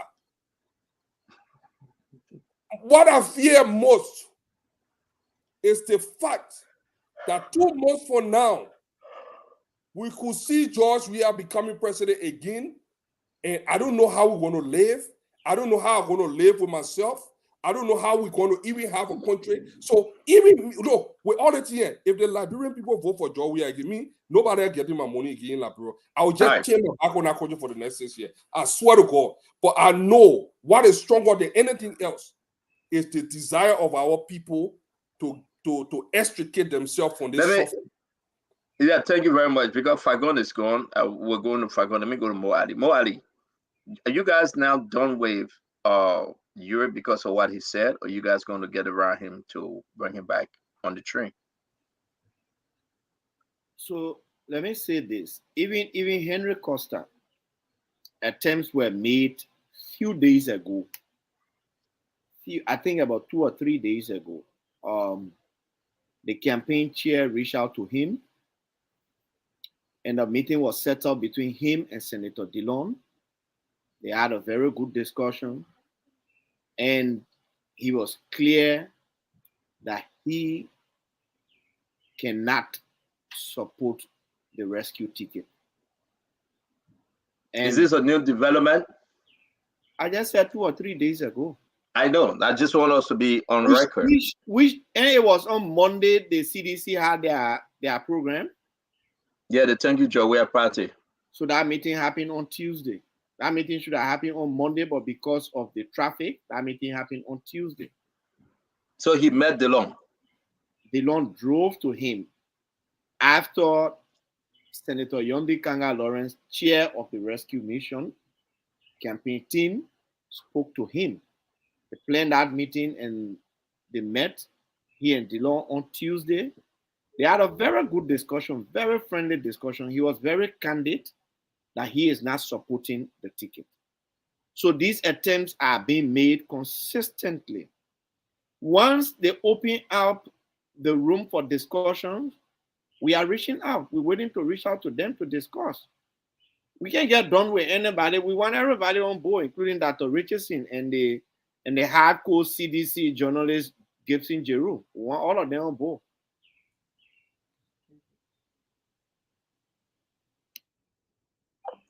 Fagon, I asked Mo the same question. I know you want to go into the Euro program, his clip, but hearing what Mo said, because we heard this through the grapevine, but surprisingly, Costa spoke to rescue mother. Costa met rescue uncle or nephew, DeLong. Is the train still open to Europe? But you're not telling me what Costa said to DeLong or what he said to rescue mother. But we never took you up because Mo said it. I want Mo to say it to you. Mo, can you repeat yourself? Let Fagon and the rest of the folks hear you. But Fagon heard me clear. I said the discussion was good, but Costa was very candid. He said he is not supporting the rescue ticket. Now, you want my response to that. And I will say 2 days ago, Costa said he was not, or he will not support the rescue ticket. Let me speak as a politician, a seasoned politician, well respected. How is his statement 2 days ago different from his statement on the 28th of March? How is it different? Or April? It's not different. He said it before. He said it 2 days ago. He might even say it in the future. But again, through negotiations, Costa might change his mind because Costa might see something different. I think what is important to note here is that you have got no control over the ALP. I sit in this chair, and I can clearly say to you, I challenge anyone on this platform. You were 124,000 people in 2017. Eugene Lamy, Bayang, Betuma, Fagon can take 5 states and muster 25,000 people quickly. I can bring more people to any party than you, and I'm challenging anyone on the platform. My personal page alone is 65,000 people that follow me there. Go there and look for yourself. Out of the 65,000 people, you can't tell me I cannot move 30,000. Let alone the people in Radio Land throughout the 15 counties. So again, what I do know is that the entire executive committee almost have decided that they will stick with the Banga Accord and that they will pledge their support to JMB. I know that for a fact because I interviewed the vice chair of the party for administration. I interviewed the youth chair. I interviewed several other top people. And today, a member of the executive in person of Sandor Johnson again told Benin Ayure you on your own. So what we need to focus on is the fact that Ona Yure and her children are going to the CDC. And they have a reason for going to the CDC. In case you don't know, let's set the record straight. They are going to the CDC, number one. Let's start with the Swamachiri, or not Swamachiri, I'm sorry, I take that back. Let's start with the kid, with his children. Benetta Yure got reason to go to the CDC because George Weah reopened Hoshata FM and improved it beyond any recognition that you will know. Then he turned around and gave the whole airport, while other people looking for parking or some kind of contract, he took it and put it in the hands of Daniela. He put it in her hands. Or that Benesi Papi from my mouth. He turned around. He took Costa and Tidia and awarded them the same way of licensure. And that's where they make the tons of money from. Then let's look at Yuri, the 3-day free call, the banning of our poor cell phone in recognition of his Lone Star for them to continue to amass wealth. So the whole family is getting rich, and you're telling me why they go into CDC? They're going to CDC because they have to protect the wealth. But Yuri is going to CDC because Yuri knows that if there is a war in economic crimes court, the economic crimes court will hook him big time. He's on tape. He's confessed to it. He took our maritime money and bought arms for a warring faction. He admitted, he's on tape. It came from his mouth. He took our conflict of interest. He talked about the Arab guy who gave him the money that he invested into Lone Star. He's on tape. So most of the economic crimes committed by Ure are well documented, including and up to his purchase of arms from Victor Bout, who was just released from U.S. jails. It was him and Ure that was sanctioned, and he was arrested for delivering the arm while Ure was sheltered by Taylor for making the payment. So if Ure decides to go, which one be our concern? And Siliakpo asked a question. Allow me to close on this note because Siliakpo asked a real good question. With over 36 candidates from the ALP, first we must establish that the 36 candidates will be certificated. Registration is not certification. Second, the 36 candidates that are in the race from the ALP, we must first of all understand that they're not below the threshold of that 2%. Third, we must understand the fact that they are on ALP ticket does not mean they support U.S. action. And so with those three compelling arguments that I have made, I who said that I got more people than Ure, I can give any party more people than Ure. Ure is insignificant when it comes to any political decision making in our country. And the reason is very simple. A mayor who cannot get 2% of the total valid votes in the country should not be talking. The fact that you own a political party does not mean you own the people.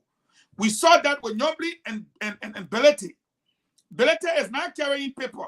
As I speak, he just pop up on my screen saying he's doing talk show with 78 people. While we're trending here, almost 7,000. You're talking to 78 people. What's the meaning of that? So again, we are not worried about Mr. Ure.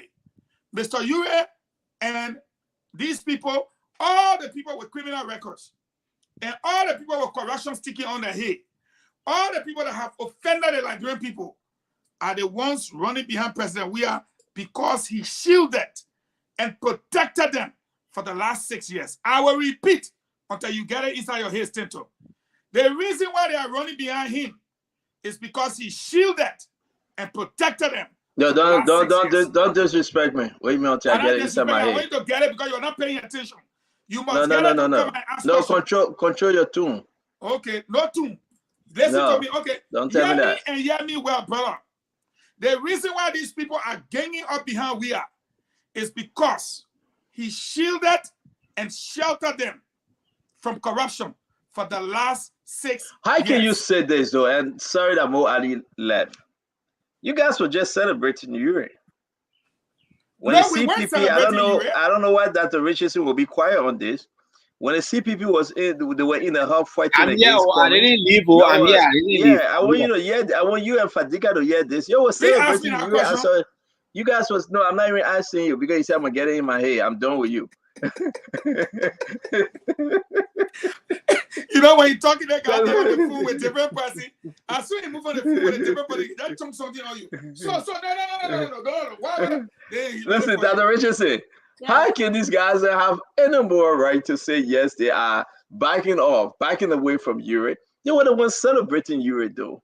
When the whole CPP in us fight, yeah, you were the man. Yeah, you said the right thing. Yeah, you were this. You were steady since 2017. You were a die-hard soldier, a soldier that never died. But today now you guys say you're backing off, and he going to. I'm kind of confused, folks. Well, let me respond to your question. Let me respond to your question. It's Dr. Richardson. I just want to respond to you simply. So the very Ure you listen to on the radio or on the video, they're saying how Joseph Boakai is a traitor and this and that. Wasn't that the same Ure yesterday who was saying Joseph Boakai is the best and he's the only person who can become president of Liberia at this time? But you know, so Dr. Richardson coming now. So Morally, you know, you are suggesting the judgment of Unity Party because you guys are the one following someone who at one moment will say Boakai is the best, and then at the next moment will say Boakai betrayed him. So that tells me that, you know, the judgment of the Unity Party, what you guys will do when you guys get into power. Okay, you're going to be flip-flopping on the Liberian people. That's the first thing I want to say. Secondly, you know, Mwali, Ure was there. Ure was the one who took Mr. Cummings to court. That's what they say, Kama is a B. You know, he took. What you say? Kama is a what? I'm not saying anything. Okay. Oh no, I didn't hear you well. Kama is a B. That B like me flying around. Okay. So exactly. You Mwali, you know, we are laughing and talking today, but you know, you were one of the ones who were instrumental in supporting. You were on a bicycle. You were on a bicycle moving around, sharing letters. Instrumental. Okay, supporting Mr. Ure to say that Mr. Cummings maliciously, criminally, intentionally alter a document. And you know it was a lie. We proved that it was a lie. We had to get international partners to come in and prove it was a lie. The very Ure man, true Mr. Henry Costa said, Wakai was the one who encouraged Ure to send out letters to court, to take Mr. Cummings to court. Now you guys were supporting him, and that's why he feels betrayed. And this is what I'm saying. I agree with Mr. Fagon. We need to have that the TRC and the Economics Crime Court in Liberia, because there are certain elements of people in our politics, in our body politics, you know, like the people who stole the Liberian people money, the people who brought arms into our country, the people that who been putting money in our budgets and misleading and saying that it's for hospital when it's not for hospital. The people who sat quietly ate and abetted corruption when it was happening with our brokers deals, they all need to be brought to this Economic Crime Court and TRC court. Thank you. Stanton, let me respond quickly. You know, I like how they can cherry pick in the Costa press conference. But this Costa, when he talked about Joseph Boakai ordering Ure. That particular point I was waiting for, that point. Joseph Boakai, my younger brother. Now, here's the thing. But we're talking. He said Joseph Boakai ordered Ure to carry Cummings to court after Cummings fingered the CPP framework document. How did you miss that part? It's the same Costa that you quoting. But the same Costa said, it ain't say Cummings allegedly, or he said after Cummings fingered the CPP framework document. Let me say this for the record. When you reverse the time. Mwali, let me answer the question how you usually answer. No, I'm not asking question. I'm saying. Paul Costa and asking what he meant to say when he said that after No. All right, guys, we gotta wrap this thing up, guys. Hold on 1 minute. To repeat the whole press conference. Hold on 1 minute. I gotta talk about this, and I beg I you. want you to tell me all the time how you answer my question. But I said the man fingered the CPP framework. Yeah, so Mo, I beg you, I gotta talk about this. This is very important. This is from ALP, and I want to bring in Fadika. Only you will speak to this, and from there we go to the phone line. We got 5 more minutes. This is from ALP Sando Dazzle Johnson. This is big. This is very, very huge. I'm surprised that Sando Dazzle Johnson, who is a member of ALP, not only a member, a ranking member of ALP. If you can see this, say, Honorable Ure, let me state clearly for the record that I, Sando Dazo Johnson, my family, supporters, and well-wishers in and out of Liberia have unconditionally pledged our support for the presidency of His Excellency, Dr. Ambassador Joseph Yeman Boakai during this October presidential and legislative election and beyond. We will be very much proactive in all of his campaign activities, locally and nationally. We will use our tears, sweat, and whatever means available at our disposal to promote his good image, defend, protect him, and ensure that he wins. We are fully prepared to respond robustly to any of his would-be attackers with lies and deception, only to satisfy the greed for personal benefit instead of the country interests. Our reverse response would not be limited to anyone. As an executive member of the ALP, and you being my political leader, wow, it is my pleasing duty to have you informed about my open political activities for GMB and Unity Party. We are closely getting to the campaign. God bless. God bless. God bless. Wow. Wow. Talk to me, Fadika. This is shocking because he is from ALP. Fadika, talk to me. I know a little about the ALP. You know what it sounds like? It sounds like Emmanuel Lomax. If you know Emmanuel Lomax. 2017, there was a huge fight between Lomax and Ure. And Lomax has some very damaging things to say. Lomax and Ure go way back. Just before 2017, Loma has some very damaging things to say about it. I could reach off some of the stuff that he said about it because I still have the article. But Lomax says some lies. He said Ure is unfit to be president. He said he's very inconsistent. And exactly what we are seeing here. He was addressing a comment. He said a man like Ure. I don't want to go into the but Emmanuel Lomax says some damaging things. What I see with Ure and what I think will happen is the ALP. Look, I've received multiple messages from people within the hierarchy of the ALP. That cohesion will not hold. In fact, there isn't any.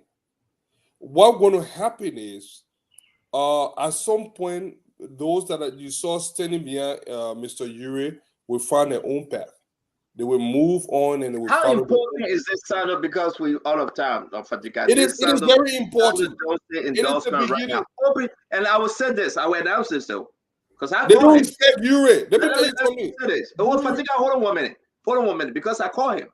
When I received this, I said, is this true? He said, yes.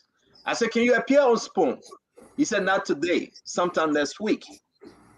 I said, did you receive this information? He said, yes. What was your response? You said, thank you, I wish you good luck. Wow. Look, Stanton, I can tell you this for a fact. What's going to happen is these people are going to smell the rat. People are going to find chart their own course in this election. And you said it, whether you meant it or not, he said, I'm not going to go there, but y'all won't go, y'all can go, I wish you well. He said it in his speech. If you listen, you remember what he said in the speech. So what going to happen is people, look, the hunger that going on in Liberia, the level of corruption and uncertainty in Liberia will drive people to make the right decision. And I'm placing my confidence in the Liberian people to make that better decision. Nobody going to listen to Ure. We listen to everything at Ure looking at someone suffering. Ure not suffering. Do you think more people are going to leave Ure? You think more folks want to leave? They want to leave Ure. What got a benefit from Ure?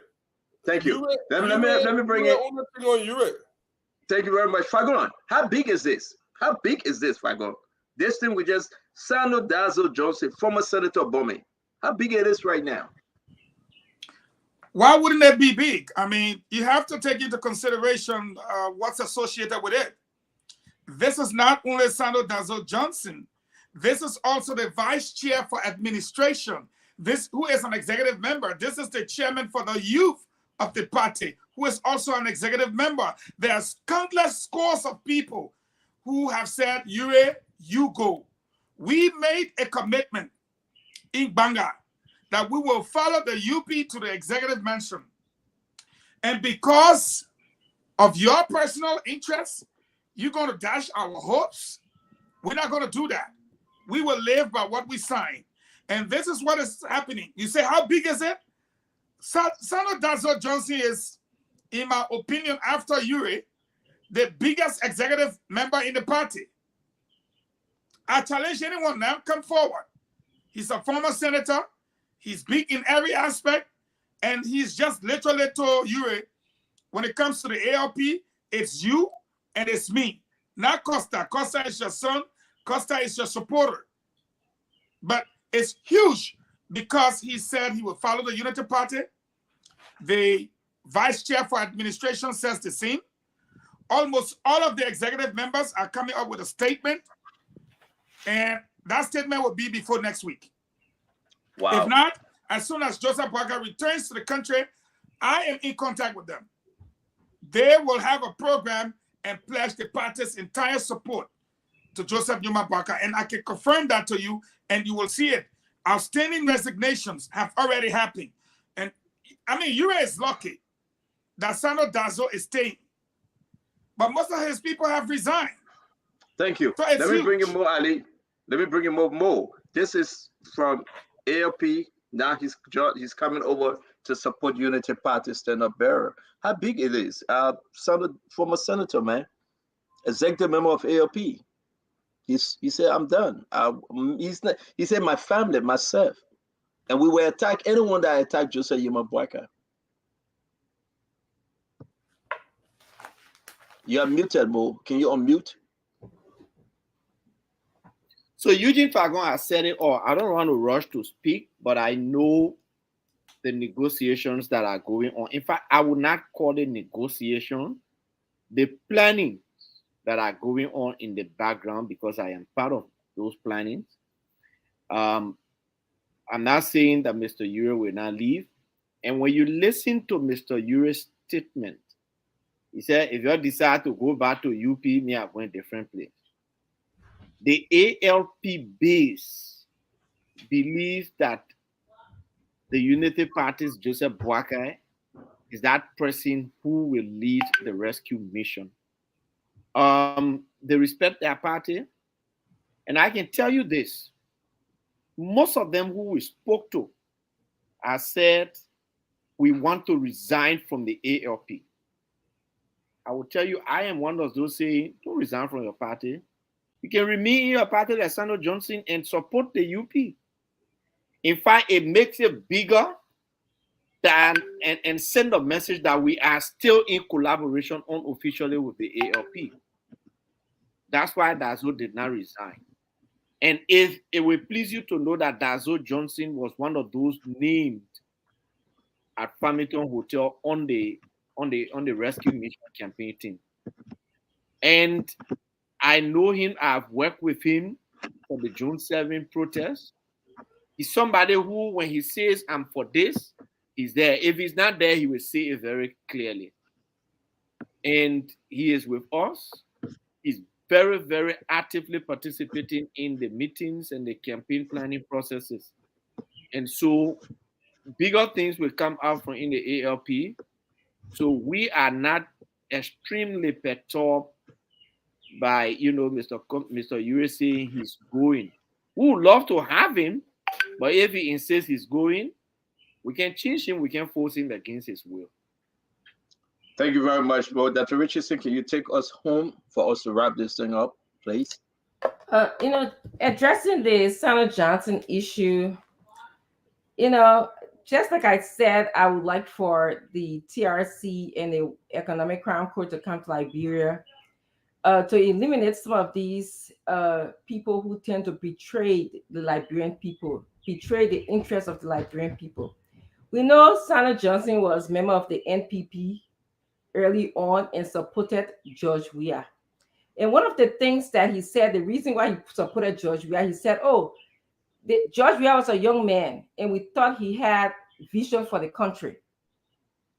So his only basis, it seems like, for supporting George Weah, because he thought George Weah was young and he had vision for the country. That's the kind of thought process, that Mr. Johnson presents.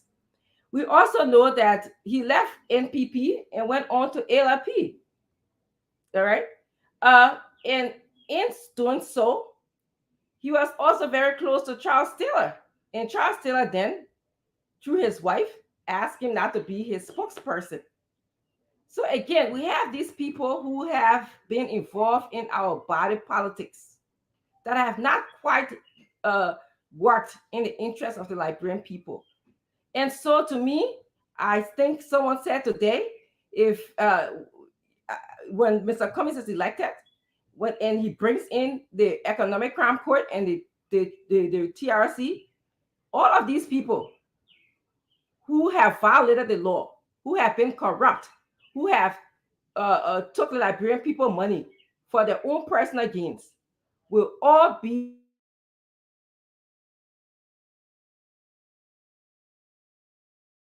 way, I wanted to say something, and Muali, this is to you. Let me just tell you this. Being into the type of politics in Liberia is not anything that I would brag about or I would strive to be a part of, because the politics in Liberia, the study of governance, that's what politics is, okay? Of government is not the kind of government that I would like to be familiar with or prescribe to, because you know very well that type of government has not worked for the Liberian people. They have like been using the Liberian people, abusing them, not educating them. And so I will not be proud to say that I like the politics that is in Liberia or the type of government that is in Liberia. So I just wanted you to say, every time you come here and say, oh, Dr. Richardson, when did you start learning politics or blah, blah, blah. You stay in Liberia. I didn't stay in Liberia, and I'm proud of coming here, advancing my education, and always advance my education and reading and stuff to be in connection with Liberia. I'm very proud that I'm not one of those people that turn my back on my own country. Thank you. Thank you very much, Dr. Richardson. Folks, let's just close this program, a wonderful program, a unique one. I want to be grateful to God, to every one of you, a beautiful show. Again, have a wonderful weekend. Information, Jose Yima Boaka is on his way to the United States to attend his granddaughter's wedding. We started with that conversation. Banda Yuri, definitely he have said he's not going to support Jose Yima Boaka and Unity Party. We'll wait to see which party he will be announcing his support to. Thirdly, we also received information from Mo Ali that Costa spoke to Yomli Kanga Lawrence, and Costa spoke to Senator DeLong and met Senator DeLong, and he said that he would not support Unity Party and Jose Yima Boaka candidacy. Let's just be clear. To each his own. We are grateful. We'll continue on this journey till after the election, or new president or a re-elected president will be announced. Make no mistake, we ask for free, fair, and transparent election. We ask for a better place for our country. Today we receive information from the partners, international partners, concerning press freedom, to respect the press and to respect everyone as we move towards. James, can you post it? Because it is important for us to read this. We say for immediate release, John's statement on press freedom by the European Union and its member state, the United States Embassy of America. I want us to post this directly or indirectly as we turn to give you an update of the situation of the radio station. We ask that you wait till Monday. We give this update because it is important that we wait till Monday. We have everyone in studio. We have Mo Ali, Fadika, Jaron Gibson.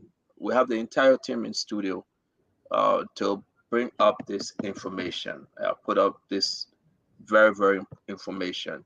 Our next course of action, the radio station cannot be closed forever. We have to inform our audience. We have to inform the people of Liberia concerning the radio station. We thought we could do it today. But Liberia, make no mistake.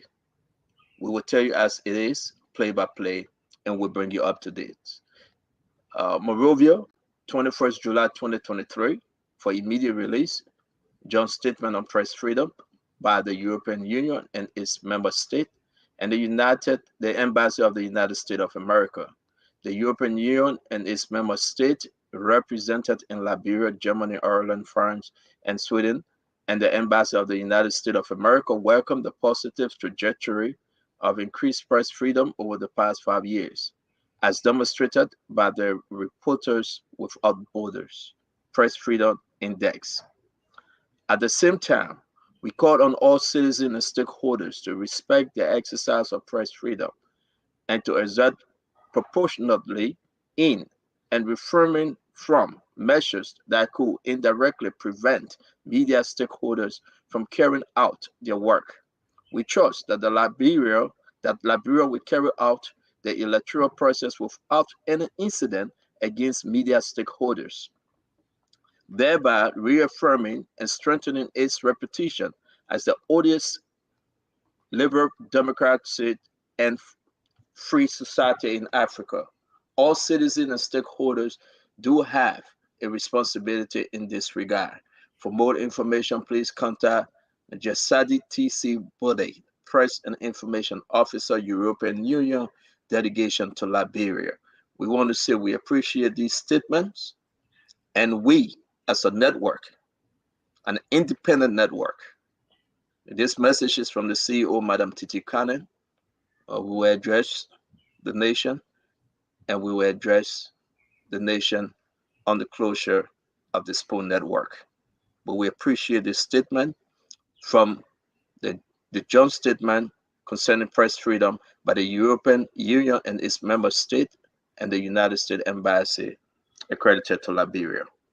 Thank you very much. We appreciate all of you, your concern, your calls, your question for updates. We can assure you, we will give you play-by-play on Monday.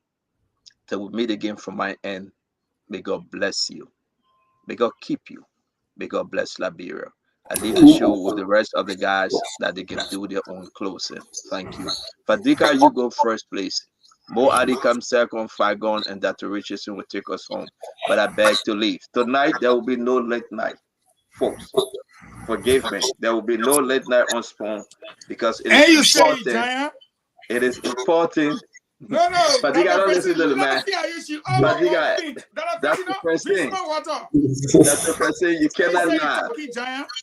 Listen, tonight there will be no late night, folks. We'll resume late night on Monday, okay?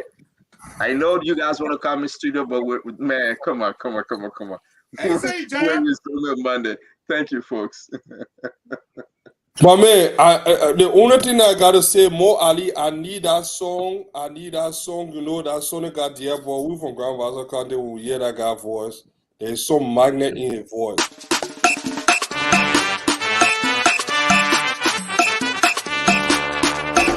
Boy, somebody call anybody, everybody join the rescue tree.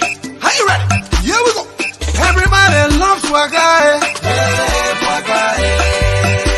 We love Daddy Wagae. Hey, Wagae.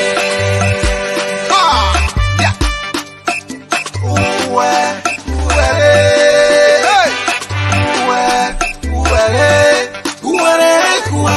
We love Joseph Wagae. Hey, Daddy Wagae.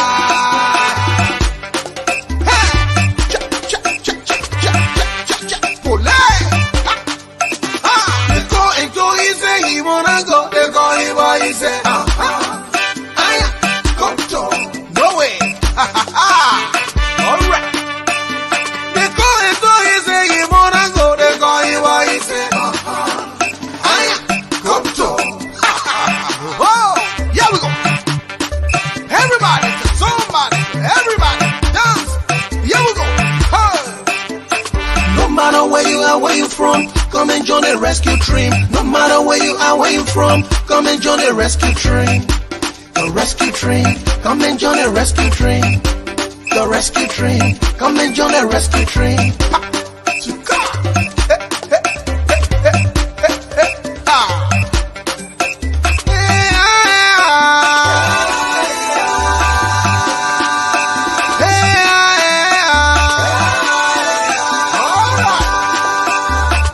Listen, my people, the rescue train is moving. We are calling everyone to come and get on board. No time off, no time off. No matter where you are, please come and get on board. Hey, come on. No time off, no time off. No matter where you are, please come and get on board. Hey, everybody, call anybody so everybody can dance. Wake up. Wake up. Hey.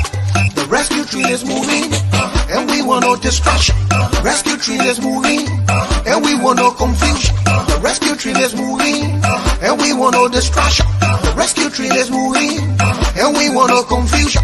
Hey, hey, confusion. Hey, hey, distraction. Hey, hey, hey, hey, hey, hey. Everybody loves Wagae. Hey,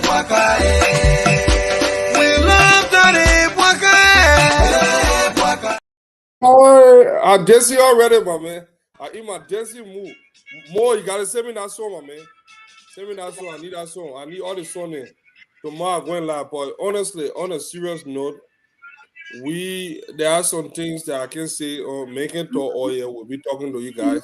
I'll be reaching out to you later on so we can discuss that. But to all my folks in Liberia, Doc dancing too. I saw Doc. I saw you chewing my bone yesterday. No, I'm not closing. I just saw my own song to center the play. I hope he plays it and you guys can your song hitch on the highway, the internet bar. We got that kind of problem in America, Mwali. That way, internet bar, you know. There's just one thing the boss said. The rescue train, the moving. We don't want no distraction. No distraction. No time. We don't want no distraction. You ain't guessing Jeru. How I can't interrupt you. Jesse, coming for you. It was good, man. Mwali. Actually, I enjoyed the conversation today. All right, man. See you guys. I gotta run. All right, I'm out. Y'all listen to my song. I see ya.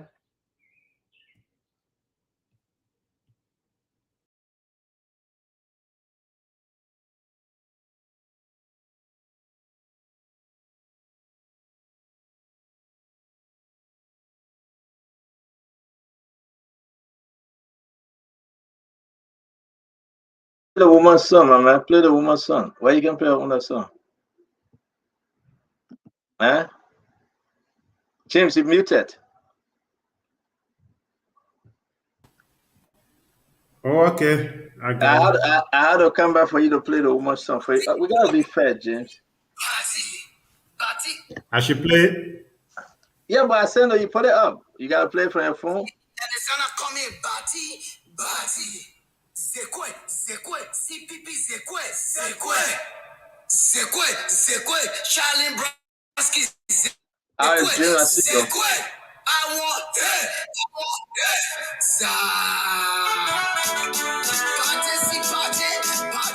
That's a good song.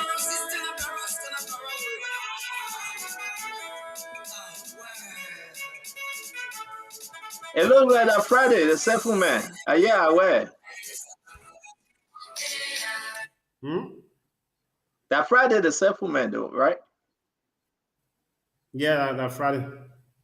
Okay, go ahead. Play. Let me hear some more. I gotta run. Let me hear some more.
We will end the banner one at the headquarters of the CPP. Yeah, I will be there. We'll play the banner music there. Well, folks, thank you so much for being a part. And we hope to be here tomorrow. Liberian time is already tomorrow here. At 8 o'clock, we will be back with another fascinating edition. Until we meet, my name is Good Day. Have yourself a great time. And Friday music is beautiful than the one we just listened to from Sonica. I don't know, but that music and that music, the Sonica that I know, is like somebody told him, I mean, you gotta do something for us. He just went, he just put party them together and give it the Unity Party. That song from Sonica.